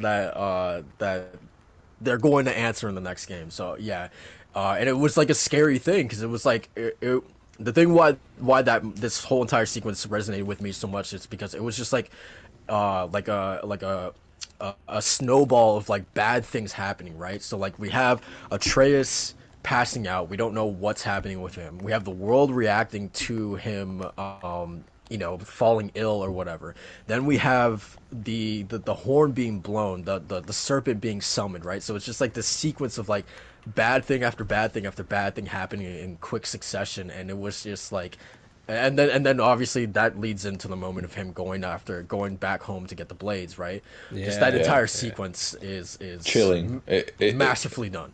yeah. So yeah, I absolutely love that sequence.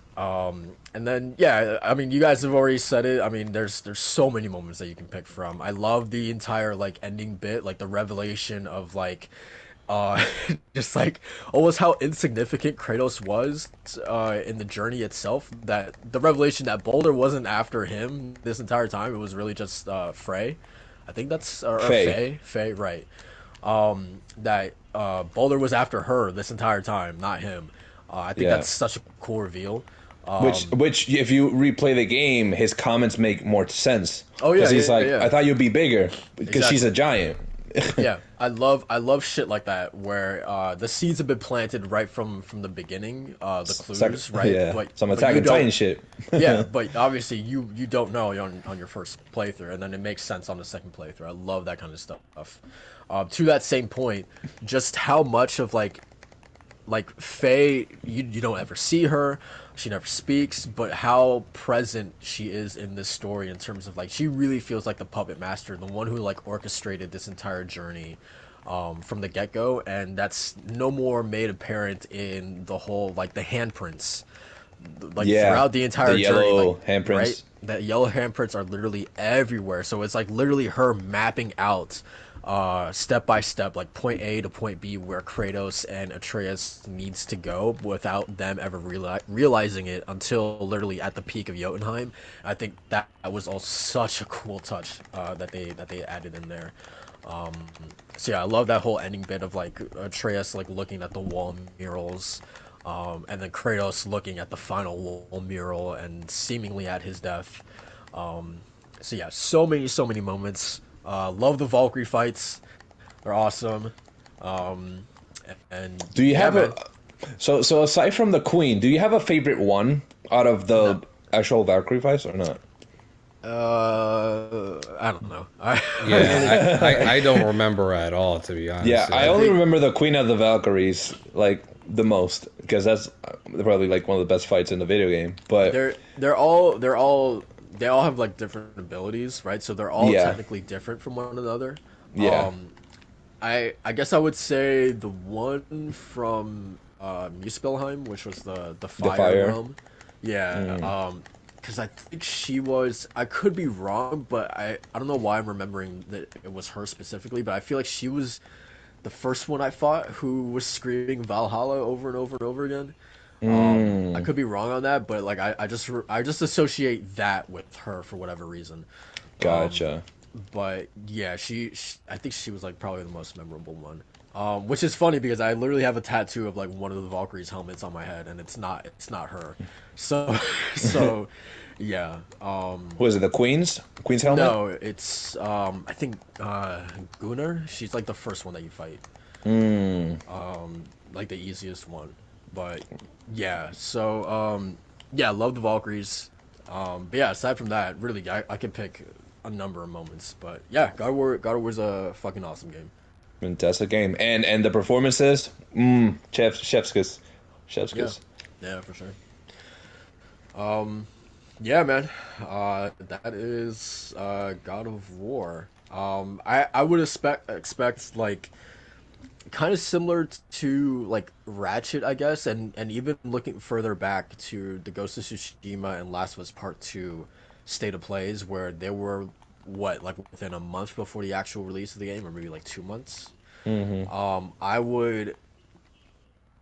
I don't know. It's tough because with Sony, there's not sometimes there's not really like like you can't always be like, oh, they did this once before, so obviously they'll do it again for this game as well, right? You can't always do that, but like if I had to guess, I would think that like a state of play would come like fairly close to the release date. It's not going to be a Forbidden West situation where we had a big state of play in May of 2021 and then the game came out several months after that. Yeah. Yeah, so here's the hoping that it's like, you know, for example, here's the state of play in July, the game comes out in September. That would be ideal. That would be pretty cool. But Yeah. who knows? But as far as that, it's kind of carry on the God of War Ragnarok conversation. I think it'd be cool if we just say one thing we really want from this game. It's one thing we're hoping for, and I can start it off by saying like I really hope the one shot is back. Like I hope they Yeah, yeah, actually carry they that said it through. was. It was okay, perfect. Yeah. I'm excited for the game anyways, but that just makes me even more excited. That's the one thing I was worried about. I was like, I hope they keep that because that was so unique to that game. Yeah. They said yeah, it's one shot again. The same dude who I think Dory is his name. The same cinematographer who was in charge of the first game is back for Ragnarok. Awesome. And then they also I don't know if you guys also saw this, but this is the end of the like quote unquote like Norse saga that they're doing. Yeah. So yeah, like the story is capping off with Ragnarok, which makes sense. Yeah. With a title like that, you have to end it there. Yeah, Okay, yeah, like it is the end. yeah.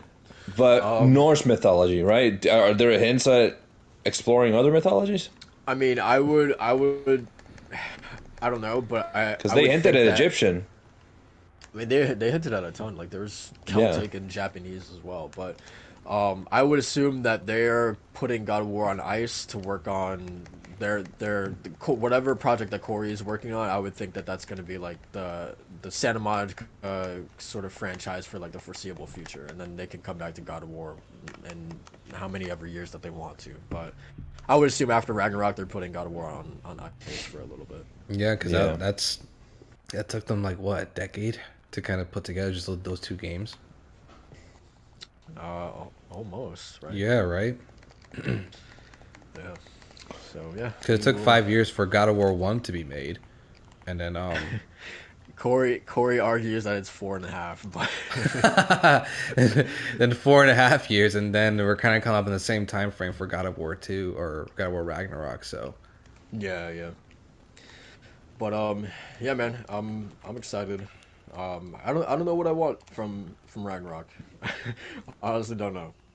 what like I you think it'd be like combat wise, or like maybe Atreus in general? Because we still don't really know like how he's going to be playing into the combat for God of War Ragnarok. You assume it's the same, but he looks to have like a couple of new moves from the first game. So I'm interested to see what they do with that. Yeah, for sure. I mean, honestly, I don't really need them to do much else. Like Yeah, the combat I was already superb.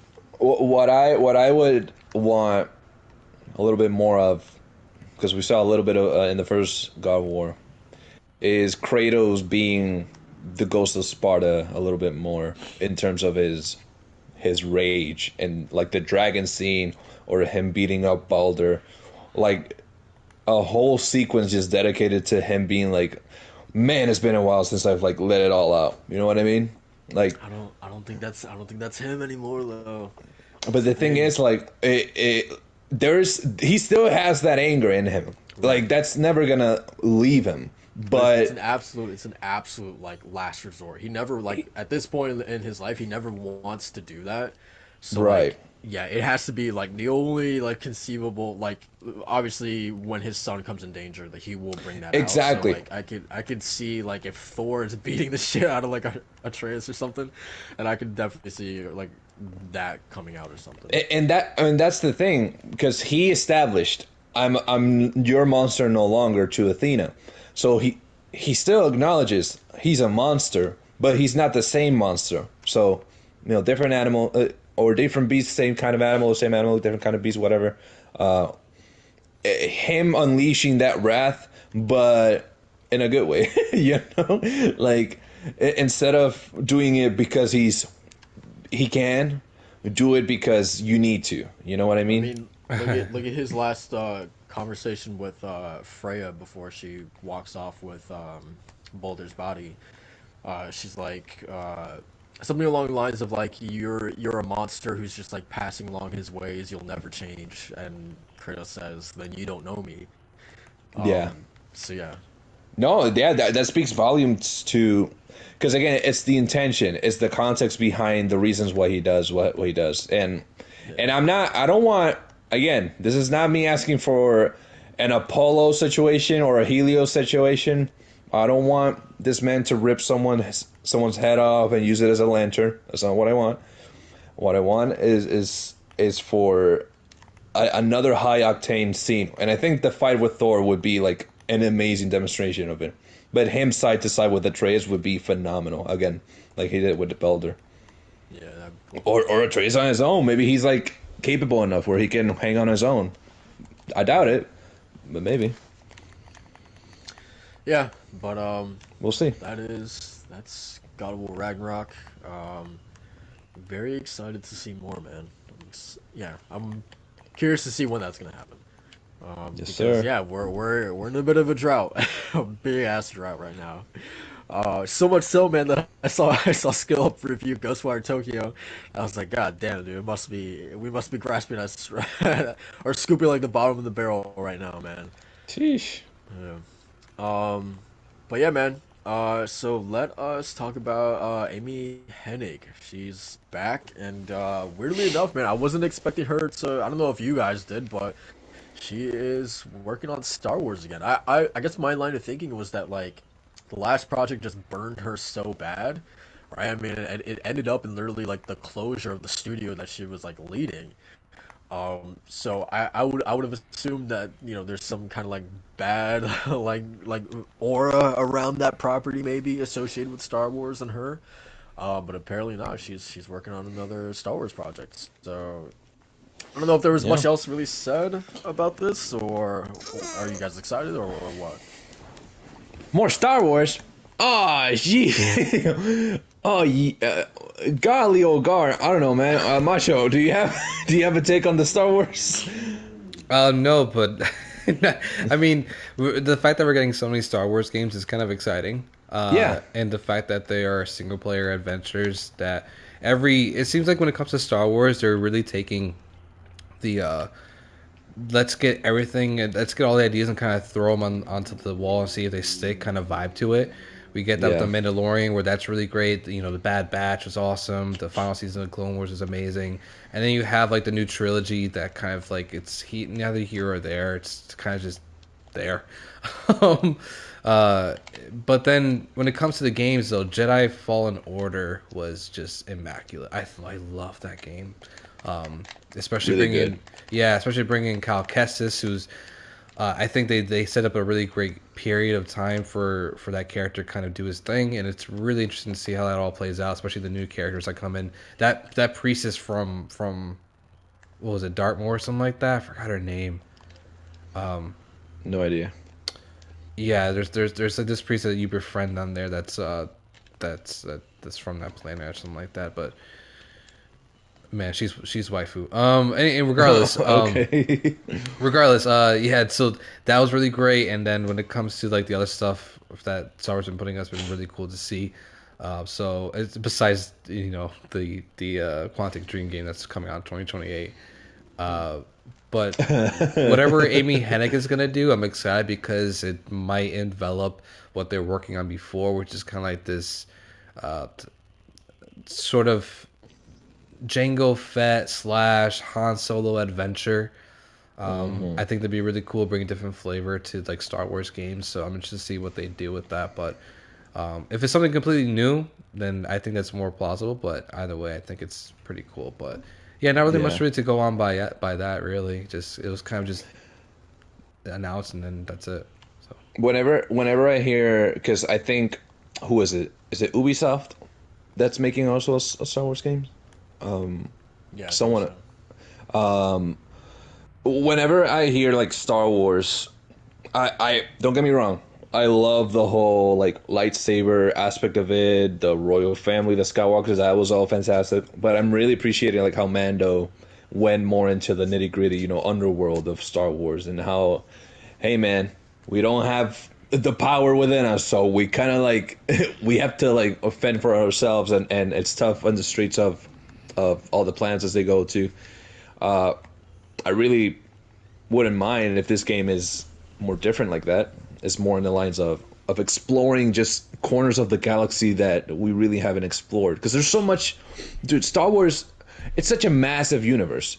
It's such a massive like franchise just itself, yeah. a franchise, and the lore is so rich. And there's so many like even past like you have like stories like Darth Revan, and like you have so many. You have so much. With Amy, I really appreciate like her like when she's like whenever if she's like joining either Nolan in retro, what was it, retro replay or something, when they did like Uncharted 3 playthrough, and she joined in and she was talking about how development went and how the dynamic is between her and like recruiting or like writing. And Yeah, that was a cool insight. yeah, and she's a like a in a world of scums. She's a great like member of the industry. Um, I'm I wonder if like she'll be able to save like the story or like some of the writing of Forspoken, because like I don't know about y'all. I know Macho is like a bit more. I think it's a day one for him. I think my might also be a day one for Forspoken, mainly because of the gameplay and whatnot. Yeah, But the story that's more or itself, less my reasons, like forgetting it. yeah. But like the trailers don't do the story justice. I don't know. I don't even know if the story's gonna be good. But like knowing Amy is like a writer, I don't know if that'll influence like the quality of it a little bit at least. Well, Gary Whitta and her on it, so like you assume that at least like it You has. assume it's going to be like fantastic.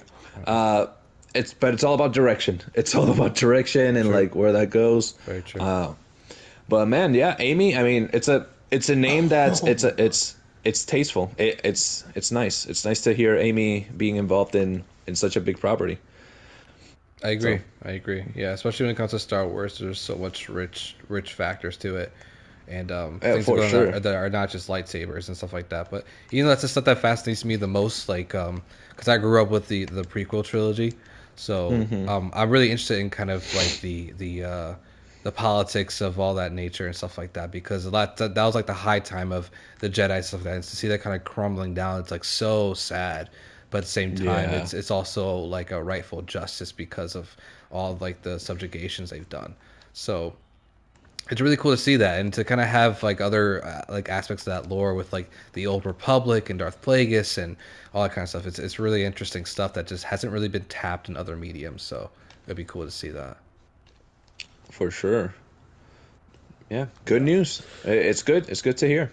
it's good. I mean, just generally, it's good to see that she's. I feel like the industry is better off with like her making games again. Like it's cool to see her making games again for sure. Yeah, Um, absolutely.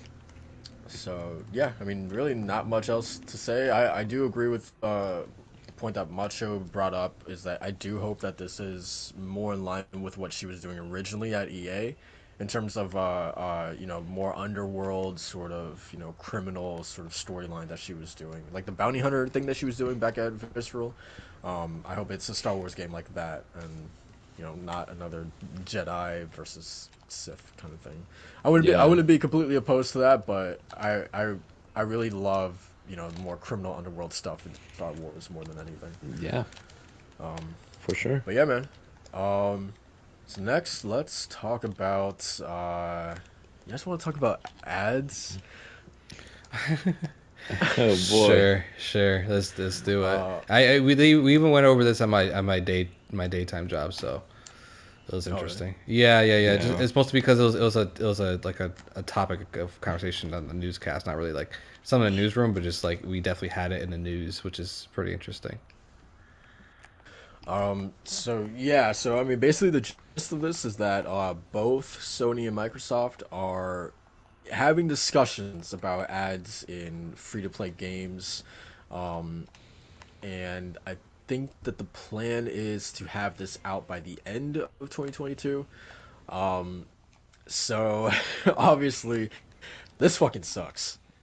I mean, it's not, and it's not like like this is some kind of I don't know, like, idea or notion that's completely new to gaming. Like obviously this is infected tons of mobile games already, but then also like games like obviously like Final Fantasy 15, Death Stranding, of course like the sports games have ads aplenty all NBA of had them like for. the loading screens were full ads, right? Yeah, I mean, year after year, sports games always have them. So Yeah, yeah, it's didn't not like the like recent basketball game have like a full on ad with like what's it called? State Farm. Yeah, it was State Yeah. Farm. That Yeah, I was did. that Yeah. was probably the most egregious use of an ad that I've like. That actually made me like really mad. It was But really funny, dude. Come on. Angie. it's made even worse because of just how bad NBA 2K's character models are with their NPCs. Obviously, like the players always look good, but like the NPCs have looked awful for years, and And that so voice like just acting. yeah, so just having him like going off for like this like 2 minute ad, with your actual character and having like, his janky ass face doing it, like it just made it all the more sweet. Um, but yeah, so obviously this sucks to hear. Yeah, what's everyone's sort of thoughts on this? Man, with with free to play, okay, with free to play, I get the intention. It really comes down to how you're gonna do this, because again, games like that's listen. I don't give a shit about how Death Stranding did it. Like, it did it in a way that it didn't impede my gameplay. Yeah, Sam was taking a shower, and the cans would show up of Monster Energy, and I'm like, okay, yeah, I mean, that's funny. But don't give me like full on ads to sit through before like a match, or like imagine Fortnite for instance. Like, you're battling on the map, and there's a billboard that like says like, oh, the next Batman movie or whatever like is coming out next week. Like, if you can implement that without it feeling like as egregious as like an NBA situation, I don't I don't really mind. Again, a free game, it's a free game. For God's sake. If it's a free game, if you can do it where it's not being, disruptive to my experience playing the game, very much like a mobile game where just you're playing and boom, ad.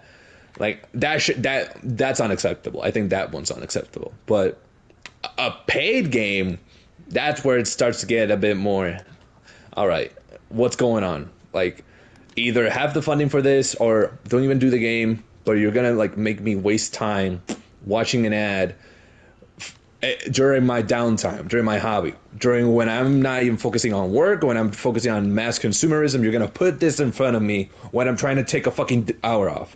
It very much comes down to how it's employed. That's just my take on it. I don't know about much and what the conversation was in the workplace, though. No, yeah, I agree. I agree. I mean, when it comes to the workplace, they don't really have an opinion on it because they're just telling the news. But, I agree with you though. It really comes down to the implementation of it all, because trust me, man, Final Fantasy has its share of having ads in it, right? The noodles and like the other collaborations and shit, right? So like it's not I'm not like not accustomed to like that kind of stuff in games. My only problem is when it becomes really intrusive, like how mobile games do it, where like every time you beat like a puzzle or something, you have to watch a 30-second ad or something like that. Yep.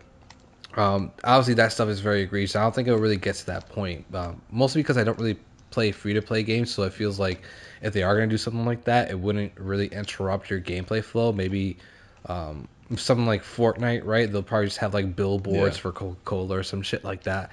And it's Fortnite. Like how many characters in this game? Nothing's really going to be intrusive to your experience. 100%. If it's like a billboard or some shit like that. But for some reason, if Forspoken wants to have like they want to have like what's her name, Freya, right? That's her name. In the protagonist. Yeah, if they have Freya bust out like a Galaxy S20 Plus, I'm gonna be like, I'm gonna be like, what the hell? And then she goes in for like a minute, like just going through her apps and shit, and I'm gonna be like, all right, that's a waste of my time. Like that's missed really opportunity. Weird. That's a missed opportunity from Strangers of Paradise, where he should have had this Galaxy instead of that stupid iPod he had. right. But to that point, even with like some for like Strangers of Paradise, right, where like that game is like it is what it is in the grand scheme of things. But if they wanted to include like those little ads, like to me that would make sense, because it's kind of like the quality of that game in general. So like, so that wouldn't really be lost on me. But still, it's a full $60 game, so I can see why people would take like a lot of problems with that, anyways. But yeah, it comes down to like the intrusiveness of it and like if it makes sense, because there's some collaborations where it does make sense, and it's cool to have, right? And again, I'll take Final Fantasy 15 as a good example, because that had a lot of collaborations in it. They had the Noodles collaboration. It wasn't cool seeing goddamn cup noodles. No, no. I'm not saying it's cool, but I'm saying like it's obviously makes sense because they're on a road trip, and obviously they have like the food stands and stuff like that. So like it makes sense. That was hilarious. So like it makes sense, but Assassin's Creed robes in Final Fantasy 15, like that was just weird. Like that was a weird collaboration. So like. Obviously that was a marketing scheme for Ubisoft, but like if we were to take ads into it, like it's weird. That's a different thing though. Like I'm down for like collaborations of that nature, like seeing different games bleeding into like other ones.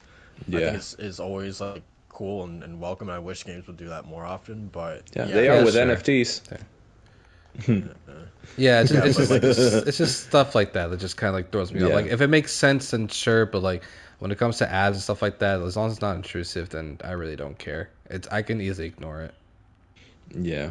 Like the cup noodle thing. If you made it where an item I can consume in game to give me health as a cup noodle, oh fuck yeah, that's hilarious. Yeah. I wonder like how exactly they'll like actually like go about this, because the reason why there's like so many ads and like mobile games, or I think like one of the reasons is because like most of those games are like kid friendly, so like it absolutely makes sense why like ads like the people who are like the companies who have the ads or whatever they'll be like sure because your game is kid friendly, so yeah, we don't mind advertising our product on your game because it's a game that everyone can play. But then like there's obviously going to be games that are super gory and violent, like I don't know, like The Last of Us or whatever. Like I feel like it doesn't make sense to put ads in those games because like I don't know, just like pure perception. Maybe you don't want to like associate like your brand in a game where you're like chopping heads off or whatever the case may be. So like, I feel like in that instance, like it could be like it might be a little bit tougher to implement ads for those kinds of games. So yeah, I'm definitely curious to see how they'll handle that. But yeah, just in Right. general, I don't want any form of this in any kind of game. Completely opposed to it. It's like don't you motherfuckers already have enough money? Like yeah, like goddamn, y'all need more. Like what's going on? I mean, to be honest, I'd rather take this than Over NFTs. NFTs. Yeah. Yeah. But the thing is that like it's not like an either or situation. Like let's just not have any. They You both know? are to provide some sort of like monetization to in some way. I know that NFTs are very much a case where the economy of the game or like to make allow a maintenance of a certain game, like if it's in the long run, whatever. I feel like ads are something that'll be more sustainable and less intrusive and not as scummy. Ads are less scummy than NFTs, I guess. But in the sense of how it's implemented, again, like in the last no, last of it would be too much because again, it's games that you don't really think about. It would stand out too much. But if it's like Doom Eternal, if there's a part where Doom guy's just like, he grabs a Monster Energy and he's like, squeezes it, drinks it, like something like that'd be hilarious. That'd be hilarious, man. Yeah, yeah. Like it's like I guess like because I know for a fact that Square Enix would like absolutely take advantage of stuff like that. Absolutely. They already have before and they will forever and on. But like again, if as long as it's not intrusive and it just I guess sort of just makes sense and just doesn't break up my gameplay flow. Like if I get a Coca-Cola ad in Final Fantasy 14, I'm just gonna be like, I don't. This is not needed. You know what I mean? But if they want to have like a pizza emote to celebrate, DoorDash or something like that, yeah, I'm down for that. Let's go. Dude, That's not an ad. That's perfect actually a idea. gameplay thing. Perfect idea for ads. GTA 6, right? GTA 6, and there's a radio station that's a podcast. And this podcast has ads in it. Keeps. Thank you, Keeps, for sponsoring this episode. And you hear just these, and they'll make it satire. But these companies, these ad companies, they know what they're in for. They know they're going to get some satire in there. But that's how they're going to promote it. I feel like GTA, like Rockstar, has games that ads make sense. You know what I mean? Yeah, I can see that. I can Like see that. like you're listening on the radio and it's who cares? Like Does that mean we're probably gonna get a Sleeping Dog sequel, Walt? bro, Well, full of But I mean, ads that Square Enix don't- makes. don't do that to me, man. the thing is that like GTA, they make up their own like like companies and stuff like that. Right. Within that world. So like Why not goddamn, put in a real one? Nah, leave it as Cluck and Bell. Cluck and Bell. Yeah, let's. It's so I funny. I would rather have that than goddamn Taco Bell showing up with like a billboard in there. Bro, Baja Blast, come on. Well, I mean, so let me bring this up to you. So, do you enjoy the Yakuza games? Oh. Yeah, I enjoy them. Don't be so dismissive. Yes, you enjoy it. Yeah. Don't be dismissive. Aren't the Yakuza games legit, like representations of their districts that they're emanizing there? Or Nah, they're that's shipping? different. You cannot equate. Don Quixote, baby. So it's different now because it's culture, huh? It's cannot- yeah. you cannot America equate, thrives on mass consumerism, apparently. You cannot equate a real life setting, a real life city to a goddamn To what? To city. San Andreas? No. To seeing a goddamn billboard for Manscaped in Manscaped? the game. Yeah. You know, not calling y'all out if y'all ever want to, sponsor the show. No, they're amazing. Yeah, for real, Manscaped sponsor us. I love your ads, man. No, I'm just kidding. They're the best. But no, for real. Yeah, you can't equate, the Yakuza settings with that. But it'll be the same thing with GTA. You Yeah. have Taco Bell's in every corner. You have a Wendy's in every corner. McDonald's. You turn on the radio. It's an ad for McDonald's or Mackie D's or some or chicken fillet Yeah. or like whatever. It's the same. It's the A same 7-Eleven instead of a Don Quixote, it's just a 7-Eleven around the corner or something. thing. Yeah. Yeah, and I don't want that. I mean, specifically in like games like Yakuza or stuff like that, where like I guess I don't know, man. I feel like you're giving a little bit of a pass to Yakuza because it's a setting you're not familiar with. I'm having trouble like understanding like the analogy that you're making. Like what do you like what's the comparison here? Like Well, because it's because the entire districts and stuff and for Yakuza and stuff like that they're basically they're ads all over the freaking place. yeah, but they're like fake ads, aren't they? Like they're not like real. They're not representative like like real like companies. They're like made up places, right? I mean, in Yakuza, you do have stores like Don Quixote. That's a huge chain in Japan. That's like a legit convenience like store chain that they have.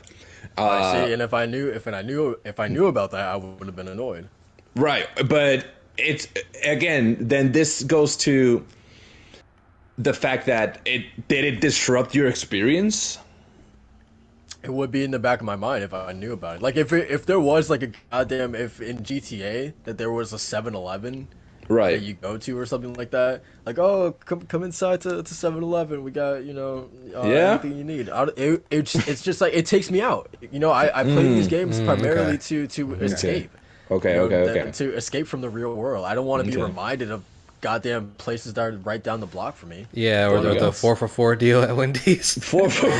Yeah, it's weird, man. See, now that It breaks. that makes it breaks sense. the immersion immediately. It breaks the immersion. I hear Yeah. you. I hear you. That makes sense. That makes sense. Yeah, and the reason why Yakuza doesn't break the immersion because we don't have Don Quixotes here. I get it. We don't have Sega arcades here. I mean, it's Sega that's behind also like Yakuza, so like that's fine. Yeah. That they have like whole Sega arcades in the game, but if it's like that, if it's like if Naughty Dog, how Naughty Dog does like comics in their games of like of their other properties, like if it's Easter eggs, then that's fine. But when it's an ad, I don't know about you, but I think in Death Stranding, it didn't break me out of the immersion. At least like not for me. It didn't. It wasn't that big of a deal. It definitely made me roll my eyes. Okay. Okay. Yeah, it definitely made me roll my eyes. You know that laugh where you just like understand let a little bit of air out and you're just like like that's the only emotion it invoked on me. But I know what you mean. And if you're I feel like games like Fortnite, it's already media and culture has already like it's synonymous with Fortnite because you have Batman skins, you have freaking Stranger Things, you have Horizon, you have God of War, you have so much of all these like properties in the game. I feel like an ad would just I wouldn't bat an eye. But again, it's a different experience than if God forbid, but God of War. Imagine a world where God of War Ragnarok had an ad. That would be horrible. What ad would you put in there? Yeah. They would never do that. They would never do that. Never, because number one, they have the resources. Number two, there's no ad that exists that a sword making company, like a swordsmith or a kendo training school. I don't know. Like, Yeah, I can see Soul's point, but what were you saying? yeah, I can hear it. No, I can hear Soul's point. I can't see it, but I know what you're mean. All right, man. All right. No, but yeah, Yeah, I definitely understand to that point for sure where he's coming Yeah. from. Because like Yeah, I yeah, feel you. if like if Forspoken has those stuff, then I'll obviously be miffed. But for something like a Sleeping Dogs or a GTA 6 or even like a Pokemon game, right, that has that kind of stuff, it'll be kind of weird. So I Yeah. understand where you're coming from. For sure. Yeah. I don't know, man. It feels wildly unnecessary. Specifically when these are the games that they're talking about implementing them in are already the games that make the most fucking money in the industry. Um, Yeah, true, Mm-hmm. but true. yeah, but I don't know. It also feels like it was inevitable, right? These companies are no longer like they don't want to. They're not satisfied with like just like having like I don't know like a ton of players. Like they want to keep growing. Mm-hmm. So I'm not players, but money. They want to keep making like more money. They're never satisfied with like just making a lot. They always want to make more. Money. So yeah, it makes sense that they would go down this route eventually. Yeah, especially with the Sucks, but vitriol against like NFTs and stuff like that. At like having ads and they free to have to play be games very makes more careful. sense. They have to be Yeah, very careful because Mm-hmm. they're gonna get even even if they are careful. I feel like either way they are going to catch heat. Either way. yeah. So, Do you think but this is hey, probably in Haven's next game? oh hell no. Don't do that, Macho. Don't do that. Well, we don't even know if that game's gonna be free to play or paid. So True, Don't. true. If it is free to play, then who knows? right, Eh. right. So, are you against ads in general, or free games, or just in general, all manner of type of game? I mean, just in games in general. Like I In just games, don't. I okay. just yeah, just keep them away from my games, man. Gotcha. I Yeah, agree. I do agree that I've seen some tweets of like how we're not gonna get into that topic because we don't have that time, but like how just financially wise, there's ways these ads are a part of the problem that a lot of like how mass consumerism is like the way that people view success in and like how projections and like oh next year like it just keep growing and growing how we don't I forgot the name and I do not know half of it but I know that it's more of seeing economy of a stable growth than it is about like increasing and increasing and increasing and I feel like ads are a part of that problem where it's like oh the more money the better and they don't focus too much on stability on a long period of time so I definitely see what you mean. I get enough ads in my life, on my phone, on YouTube, on Twitter, Yeah, on no, Instagram. I agree. That's why man, I think I'm kind of sucked into YouTube Premium because I got a free trial for it. Oh, so good, No ads on so video for the Oh, good. entire month. I'll never do it.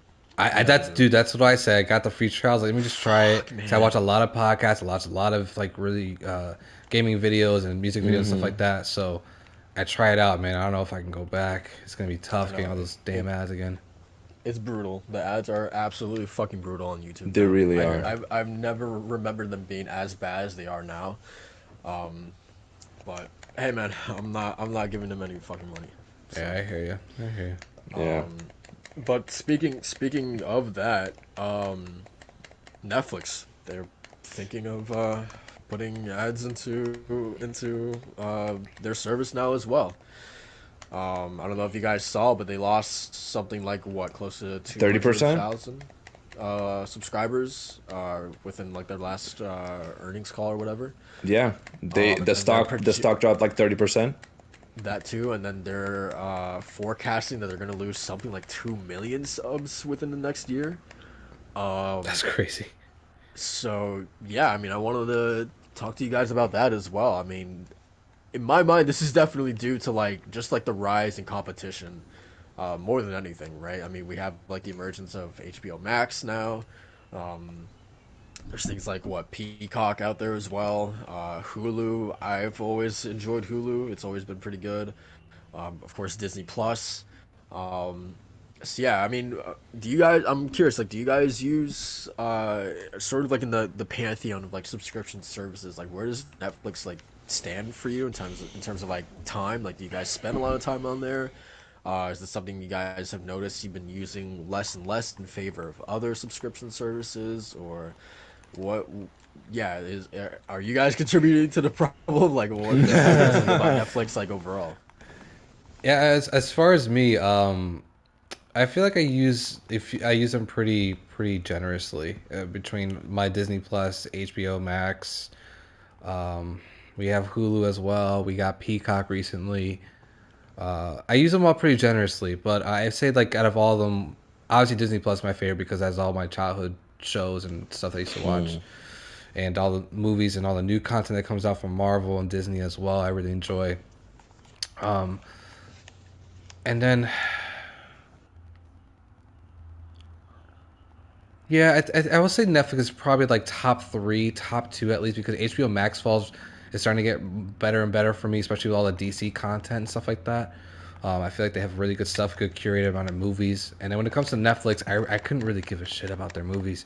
I really mostly care about their shows, because they've delivered some of my favorite shows like in the past decade: Arcane, Haunting of Hill House, Midnight Mass.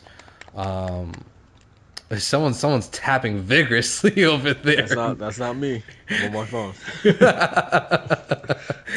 Any case, yeah, like they delivered like some really like amazing shows the past decade, so I've been really hooked on those. But yeah, it's kind of been in and out because of the fact that like they're very notorious for also canceling very good shows. Yeah. And that's been really aggravating. Obviously, The Witcher 2, that's another big one as well. But yeah, I would say it's like still like top three for me. But like still, it's when it comes to a lot of the other original content, I really couldn't care less about. I really care more about Disney Plus and HBO Max. Really. Yeah, I agree about the movie point that you made. I don't care about any other movies. But yeah, I mean, you brought up Arcane. I recently finished Money Heist when that was going on. Obviously, The Witcher, Last Kingdom, um, a ton of other shows like that. That's why I disagree with the fact that when people say that Netflix doesn't have any good shows, I'm like, their original content still slaps, like Yeah, their it's really TV good. content. They still have Peaky Blinders on there. That's not their like original content, but that's still on that service. I think Umbrella Academy season 3 is coming soon, right? I'm looking forward to that. So there's still like I have plenty of reasons to come back to that service. Um, Yeah. but yeah, man, I still use it a lot. But yeah, I think it's really just like the rise in competition has definitely got. I think their pricing, aren't they like not the highest, but if not one of the highest like priced in terms of like all the subscription services? Yeah, Yeah, I they mean the increased family last year plan. one more. Yeah, the family plan that we have that includes like actual HD videos and stuff like that and multiple accounts. That's like $18 per month. Yeah. So, I mean, just in terms of like, pricing against the competition, they're also coming in higher than some of the others. Um, so yeah, it's definitely like just a bunch of issues that maybe are piling up, and yeah, I don't know, man. And then also like the fact, I mean, one of their biggest selling points is, the fact that they don't have ads, where I think, obviously Hulu does. I don't know if who else does, but now they're going to be implementing that, so maybe that's going to drive more people away. Um, so yeah, I don't know. Well, you didn't answer the original question, but what about you, man? How often do you use Netflix? It's out of the streaming services is the one I use the most. Uh, it is because of the of shows that are so easily accessible there, and I only found like Better Call Saul or like an Arcane when it came out. Like, and there's anime on Netflix that I prefer to watch it because There's it's a lot of more anime on Netflix convenient. too. There's a good variety of anime there. Like, it has good anime originals. I think the animated like Castlevania Oh yeah, Oh, hey, that Castlevania. too. Yep. seven mono or whatever or Siete mono. I don't remember. It's like it takes place in Mexico. Uh, you have Oh, Ozark as well. Love that Yeah, show. you have the Last Airbender there and Korra there. There's a good selection. Now here's the thing. I am a fan of like dark comedy or like raunchy comedy, and like Oh, fucking hang Dark is on there as well. dark is there. Hangover. I have to use a VPN to watch Hangover because it's like I think in England or like the UK. That's one thing that I appreciate about Netflix, and I don't like about Netflix is that they have so many good shows and movies in other countries but we're left with just like the originals, quote unquote. But like I've checked the VPN for Japan, and the amount of anime is insane. I've checked the VPN for the UK. The amount of old like 2000s movies, 2010s movies, like it's so many, and many good ones. So I appreciate having that flexibility with Netflix. That's not even to mention, like, you know, you bring up Japan, but like the the reason I've been using Netflix so much recently is because of all these Korean shows that I've been watching. Yeah, there you go. And Japanese shows as well, like Hellbound, Alice in Borderland, Sweet Alice in Home. Borderland. Yeah. Yeah, I A mean, Squid Game, for God's sake. Squid Game. God, what was the other one? All of Us Are Dead.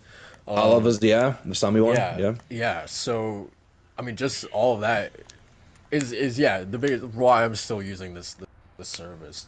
For sure. Sisyphus as well. Yeah. But and Dark is the best TV show I've ever watched. So, and that's a Netflix original, right? So like they clearly Right. still they don't have like a content problem. That's the thing. No. Like to me that's not an issue. I think it's the business model that they have, and that ties into the back to the point that I was making earlier about like the economy and how it's like all laid out. But we focus so much on like the stock prices and like it having to be a continuous flow of increasing income and continuous income, like economical, like, yeah, like growth. Just keep it a stable. They're gonna get more subscribers. There's Stranger Things the next season, the movie of The Last Kingdom. When all these things like start like coming out, people start subscribing again.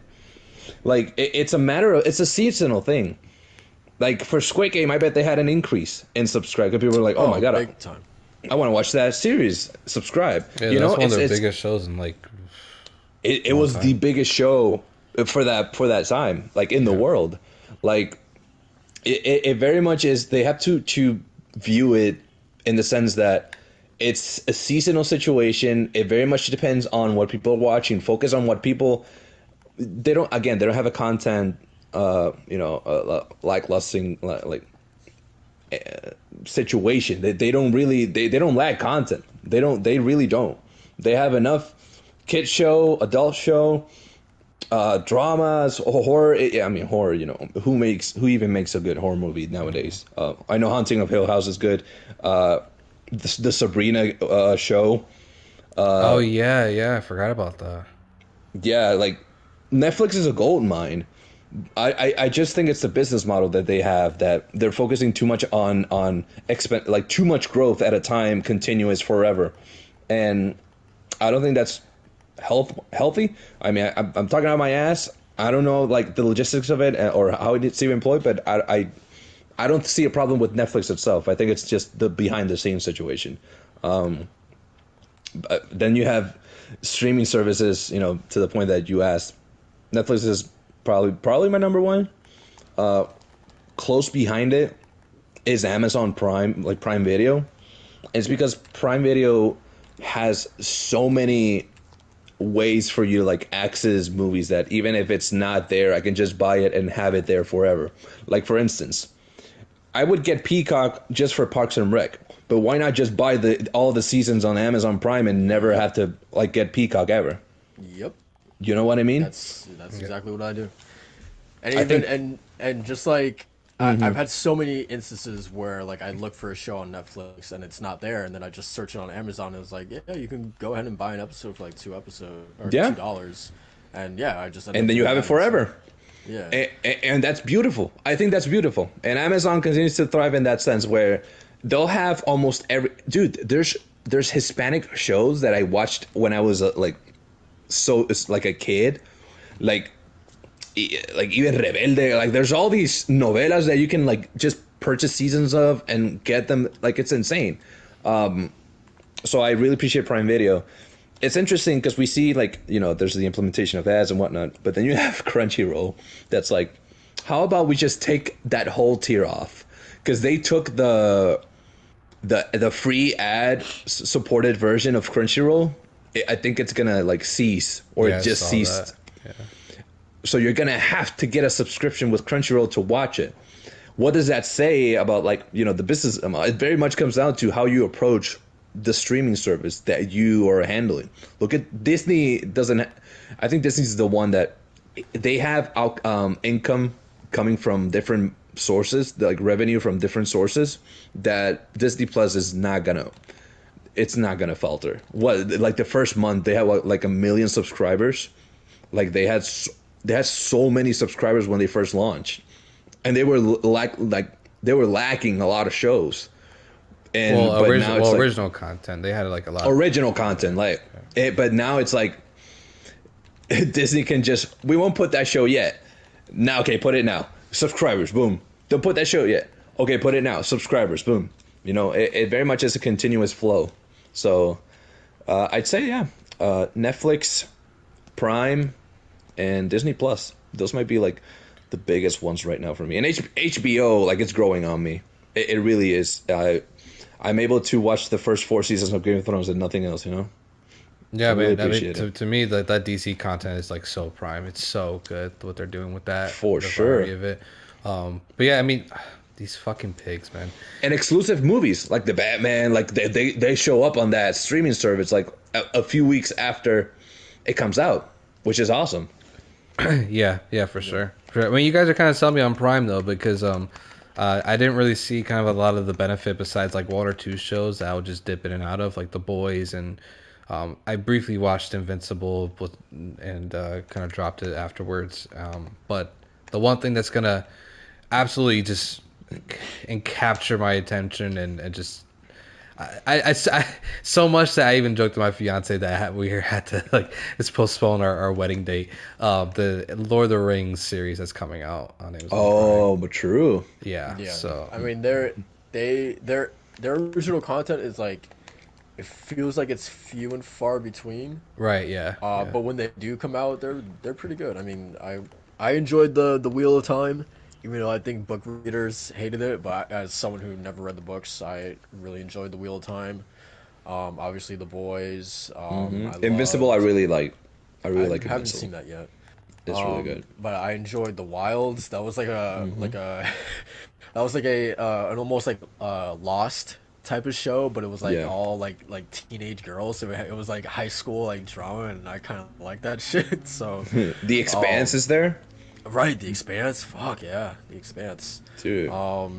Yeah. So and like also like again like kind of what we were talking about earlier, like shows that like I search for on Netflix or even Hulu, and in the event that I don't find it on either of those services, I just search it on Amazon, and I'll just buy it on Just buy Amazon, it. like I did Young Justice. Like that's where I watch Young Yeah, Justice. The Batman movies, I've been watching it on Amazon Prime.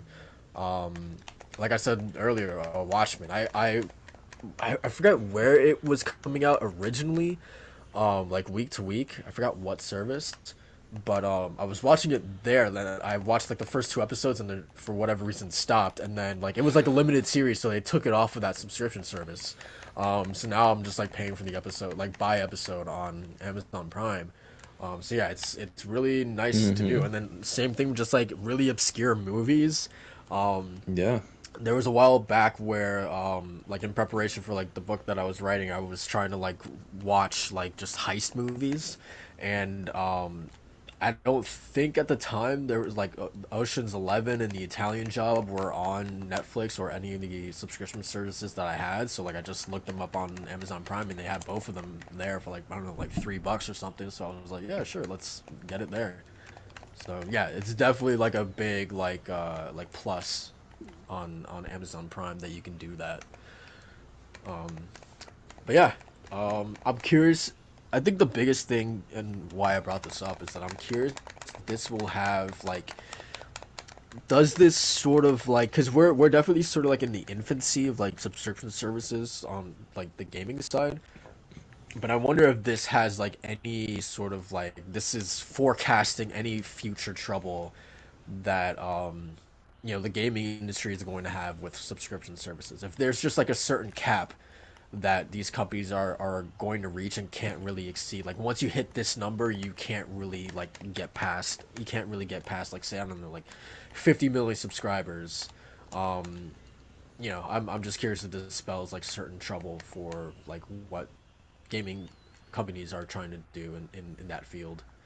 Um, yeah, I don't know, but it's curious to see. Like, I wonder if like Microsoft is looking at this and now is kind of like thinking, like, okay, like let's learn from what's going on from Netflix. So like they were like the pioneers of this in the first place. Like, let's learn from like the trouble that they are clearly having right now and make sure that we don't repeat those same mistakes.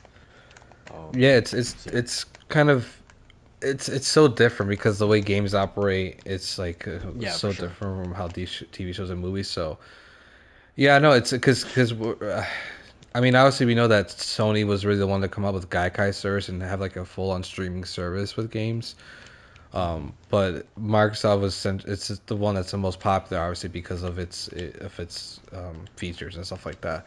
So it'll be interesting to see like where they come out from that, especially looking at all this stuff because, like I said, Netflix was the pioneers and Microsoft are looking to do just the same. But the thing is that makes Microsoft so different is that they can be in the red for as long as they want because of like their foundings and the $1 trillion company that they are. Whereas Yeah. Netflix, it kind of felt like an indie project, and then it eventually blossomed into what it is. But they're still owing tons of money. Yeah, it's starting. I feel like it's catching up with them a little bit. Yeah, one hundred Yeah. percent. Yeah, I don't know if you guys saw that they were doing something with like their animation projects that they're like cutting those back a little bit or yeah. something. I actually Yeah, like retweeted that. taking out Yeah, or canceling. Yeah. yeah. So I that retweeted that actually. Yeah, IGN posted that up.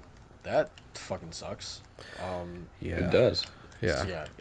Yeah, it definitely feels like they're it's starting to kind of catch up with them a little bit, just like the amount of debt that they're in. Well, yeah. I mean, Um, to be frank, though, I think one of the biggest problems that actually Walt pointed out in terms of like their business portion is that is their content, I guess, like marketing or rollout, where like nothing will really be advertised about a show until like the month it was going to be releasing, and even then Yeah. they're pumping out so much that to the point where a lot of stuff is going to be overlooked, understandably. But and when it comes to animation, like that's obviously no small feat. Like that's like there's so much money being poured into animation because we know the outpour of it. I mean, look at how long it took to make Arcane.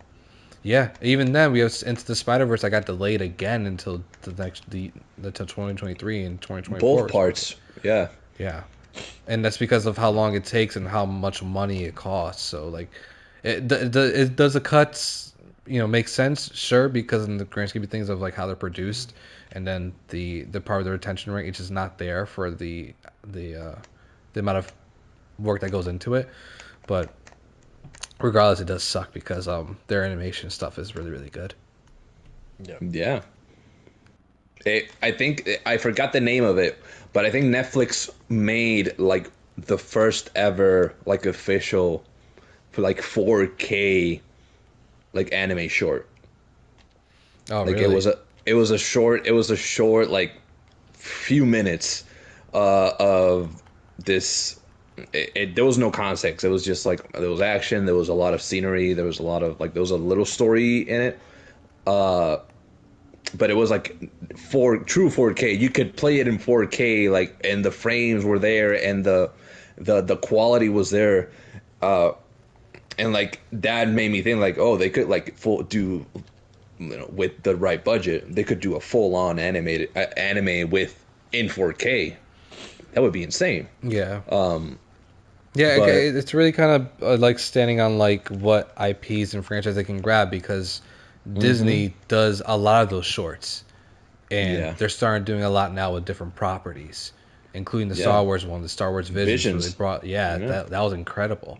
insane. And it was Yeah, like a different studio for each episode, for like a different studio animated each episode. yeah, it And was really cool. you remind me of, it was recently announced, but again, they don't market it. But in May, Love, Death and Robots season 3 is going to come out, and that's like, it's such an insane concept of an anthology of shows, of animated shows. It's like each episode, it has its own distinct style and like visual like approach to the actual like episode. Netflix has gems, but I think to Soul's points is right. Like they don't market it like Stranger Things season 4. Like market, try and push for shows that are in the same vein and be like, oh, are you excited for this? Then you should check out this. What they do in the actual platform, do it outside of the platform. Don't just depend on those that are already subscribed. You want to get more subscribers, you know? Like let them know, hey, we have this whole batch of shows that are the same as this one show that's going to come out in 2 years that you're really anticipating. Why not join now and like catch up? You know, Yeah. like try and push that a bit more, but they don't. But back to his point on games, it really comes down to that content, right? Content is king, and games are where it's at. So that's that. But like to your earlier point, like the major difference between what Netflix is doing and probably why they're struggling, so much, probably like probably why they're in debt. It's because like in comparison to the games, like you have the chance at like recurring, revenue, with things like free to play and live service games through microtransactions and things like that.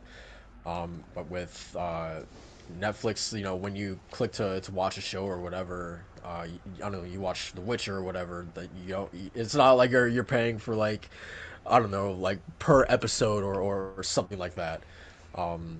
Right. Yeah. That's probably like the major difference right there. Like aside from like the subscription cost, like that's pretty much it monthly.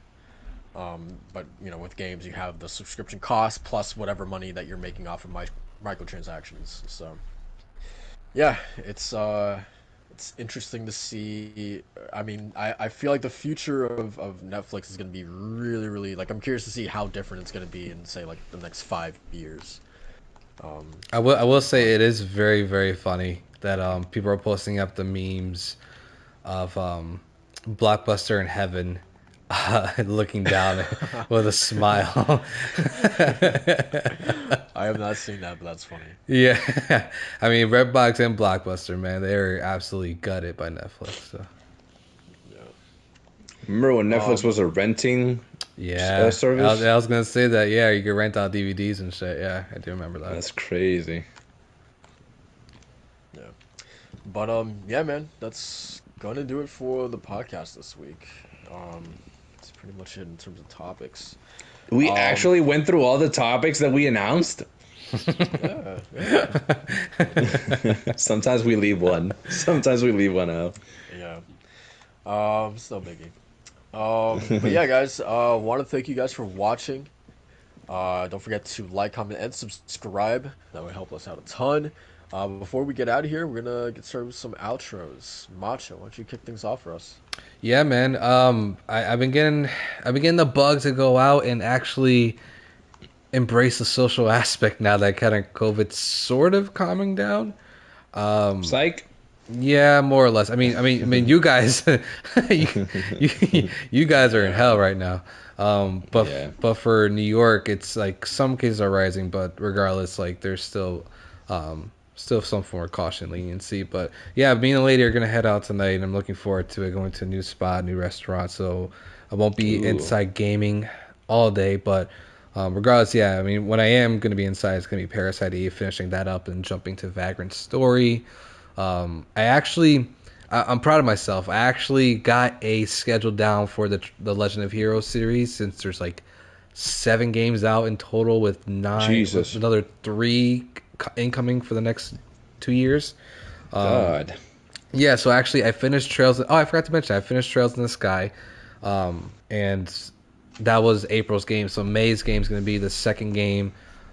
June's going to be the third one to cap out the trilogy, and then I think I'll start Trails of Cold Steel. I think it's August maybe, or July, the beginning of July, because the end of July has Live Alive and now Xenoblade Chronicles 3.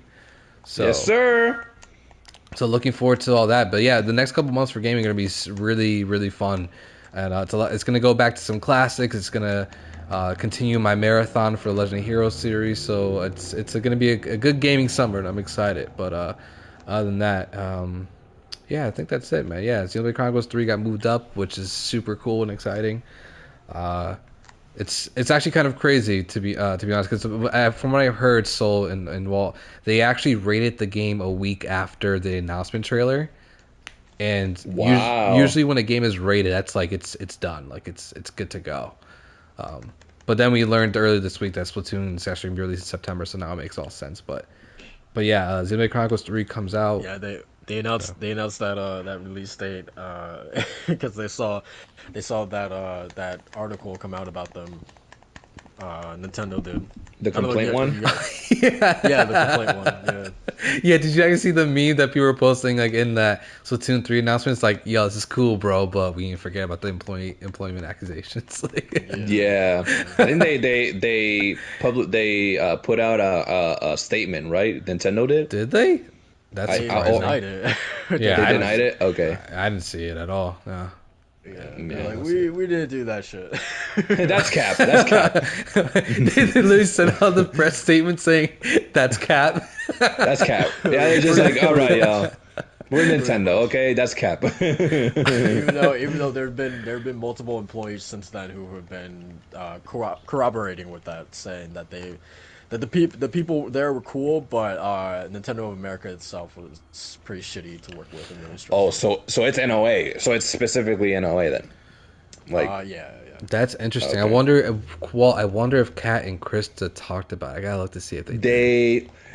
so we don't have to talk about the whole thing, but Ken Krista, they actually, there's an episode where they go into how, well, every episode they talk a little bit of how Nintendo like sees things and what they do well and what they do wrong, but they really talk about, when they talk about developers a lot, and they focus a lot on Nintendo in Japan, like, and they talk about how like certain specific people behave and are in the company, not like Nintendo as a whole, but like, and they talk great, you know, about like different like seniors that they had and different developers, and to that point, real quick, Macho, I remember, they mentioned, I think it was them, that a lot of the success of why FF14, because they were talking to Square Enix, is so successful because of Yoshi P, and that's why like a lot of these other properties are not as successful. It's because it's so like Yoshi P has such a great vision for FF14. Oh, 100%. Yeah, that guy is a godsend for that entire company. And they really go into detail about how Nintendo, they're very nice about it, but they talk about how Nintendo has certain ways of handling like modern situations in a very like archaic manner, and how like the marketing wasn't always, because they did PR, I believe. Like Ken and Chris said, they were both like in the PR like department, and that was like their main thing. They did Nintendo Minute, and then they did PR, or the other way around. And they very much talk about how they're always trying to focus on their games, because I would think that because they're so much focused on the games themselves, they forget about the employees. And you know, it's like, do whatever it takes, as long this game just has to be like, the reception, the PR like has to be immaculate. And in that process, I think they just forget about like caring for their own. You know what I mean? Does that make sense? Interesting. Like, yeah. like I see it like that when like they talk about it, but there's still a few episodes I haven't seen, so maybe they go more into depth about it. Which, might I add, just anyone listening, check out the Kid and Krista podcast. They're both former Nintendo employees, not because of malintent or maliciousness. They just needed to move on because of an office was closing down in California, the home office in California, and it was moving to Washington, going back to Washington. So they had to, you know, Yeah, stay. they're a good podcast. Yeah, it's a fantastic. It's a good podcast. A great insight on Nintendo and how they would work things, and they have a segment called Story Time with Kid and Krista, and they always have a story with like Nintendo and whatever like would happen within Nintendo. So Yeah, they're fun. They're fun. they are fun, and they very much highlight how Nintendo, not NLA, Nintendo proper, very much is game centric, and like they focus on what matters. But it sounds like the problem from the articles is NOA. I have to read more into it to figure out like what checks out and what doesn't. Yeah. Um, But yeah, sorry we had to go on that rant. But yeah, no, you're good. I forgot who was doing their outro. but yeah, Xenoblade Chronicles 3 coming out. Let's go, baby! July 29th. Yes, sir. And shout outs to Walt too for getting his first article up on lordsofgaming.net. Yay! Oh shit, I didn't see that. Yeah, Yes, sir. it was Xenoblade Chronicles 3 one. I called him and I grilled his ass about a couple things. It was fun. Yes, sir. Ski. Congrats, dude. That's awesome. Thank you, man. Appreciate it. Which, to that point, anyone listening to Add to Macho's PAX East is happening, so check out lordsofgaming.net and also Yes, LB1 yeah. Gaming for your latest in indie games and news and just upcoming games. Yeah, they got an interview right now for Trek to Yomi. They have an interview Yes, with sir. Demio. They're gonna be rolling out content all weekend, so definitely check them out for like those indies and stuff like that if you're interested in that. 100%. Nice. Was that the end of your outro, Macho? Yes, I'm done. Gotcha. man? just me, boy. Gonna be playing some more, probably No Man's Sky. Throughout the week, here and there. I'm getting back to having a schedule at the gym, so I am dead right now. Congrats. That's a big step. Yeah, man. I did full body. I am dying right now. This whole podcast has been pain. All my muscles hurt. But I'm gonna be playing more of No Man and Horizon. Horizon hooked me. I'm back in it, baby. I am diving in head first. Oh! Like I am excited, man. I'm so happy that I finished Elden Ring because I just needed to finish it, not because I was over with it, but it was so long, and I was like, okay, I love it, but I want to play other games. I want to play other games. So How many hours do you put into it? into Elden, Yes. 110, I think. Oh, that's not 110. bad. That's a Yeah, good no, amount. Yeah. because I focused on doing any like trophy related stuff. There's like 7 endings. So I'll be doing them in Sky. If I'm gonna put it in the podcast, if this man is so willing, I hope he soon starts the old hunters because he needs to finally get to business. He needs down to business. If you actually watch this podcast and listen to it, Walt, you see I'm actually getting very, very far into Bloodborne. I just hit level 78, and I think the next boss that I actually stopped at before I actually went into it was Margot's Wet Nurse. I think it is Murgo's, yeah. Murgot's Wet Nurse. Yeah, so that's that's literally the next boss fight I'm going to fight. So you can already access the DLC. All right, there you go, ladies and gents. This Yeah. man is one step closer to fighting the hardest boss ever by FromSoft. Yeah. Now, Well, I mean, once I won't beat the game. We'll just get into the old hundreds, but once I get to level 80, and I beat Parasite Eve, I'll hit you up and we can play. yes, sir. Come on, oh, hunt. So yeah, man, No Man's Sky. I'm gonna be on Game Pass. Trek to Yomi is May. I think it's May. Yeah, I can't wait for that game. Yeah, I think wanna- May 5th or something like that. I really want to play that game. But yeah, man, chilling. Just chopping on that Horizon beauty. It's so good. It's so beautiful, man. So why is that game so beautiful? That game has to be the most beautiful game this year so far. It's so beautiful. That's gorgeous. Jesus Christ. Alright. For me, yeah, just more Horizon. Aside from that, I don't really know. Yeah, we'll find out next week. Shame. Yeah, so I want to thank everyone for watching again, and yeah, we'll see you guys back for episode 58. Hopefully, I feel like I've been saying this actually like the last like goddamn like 3 weeks, but hopefully something happens this coming week, man. Another acquisition. All right, we'll see you guys then. Peace out.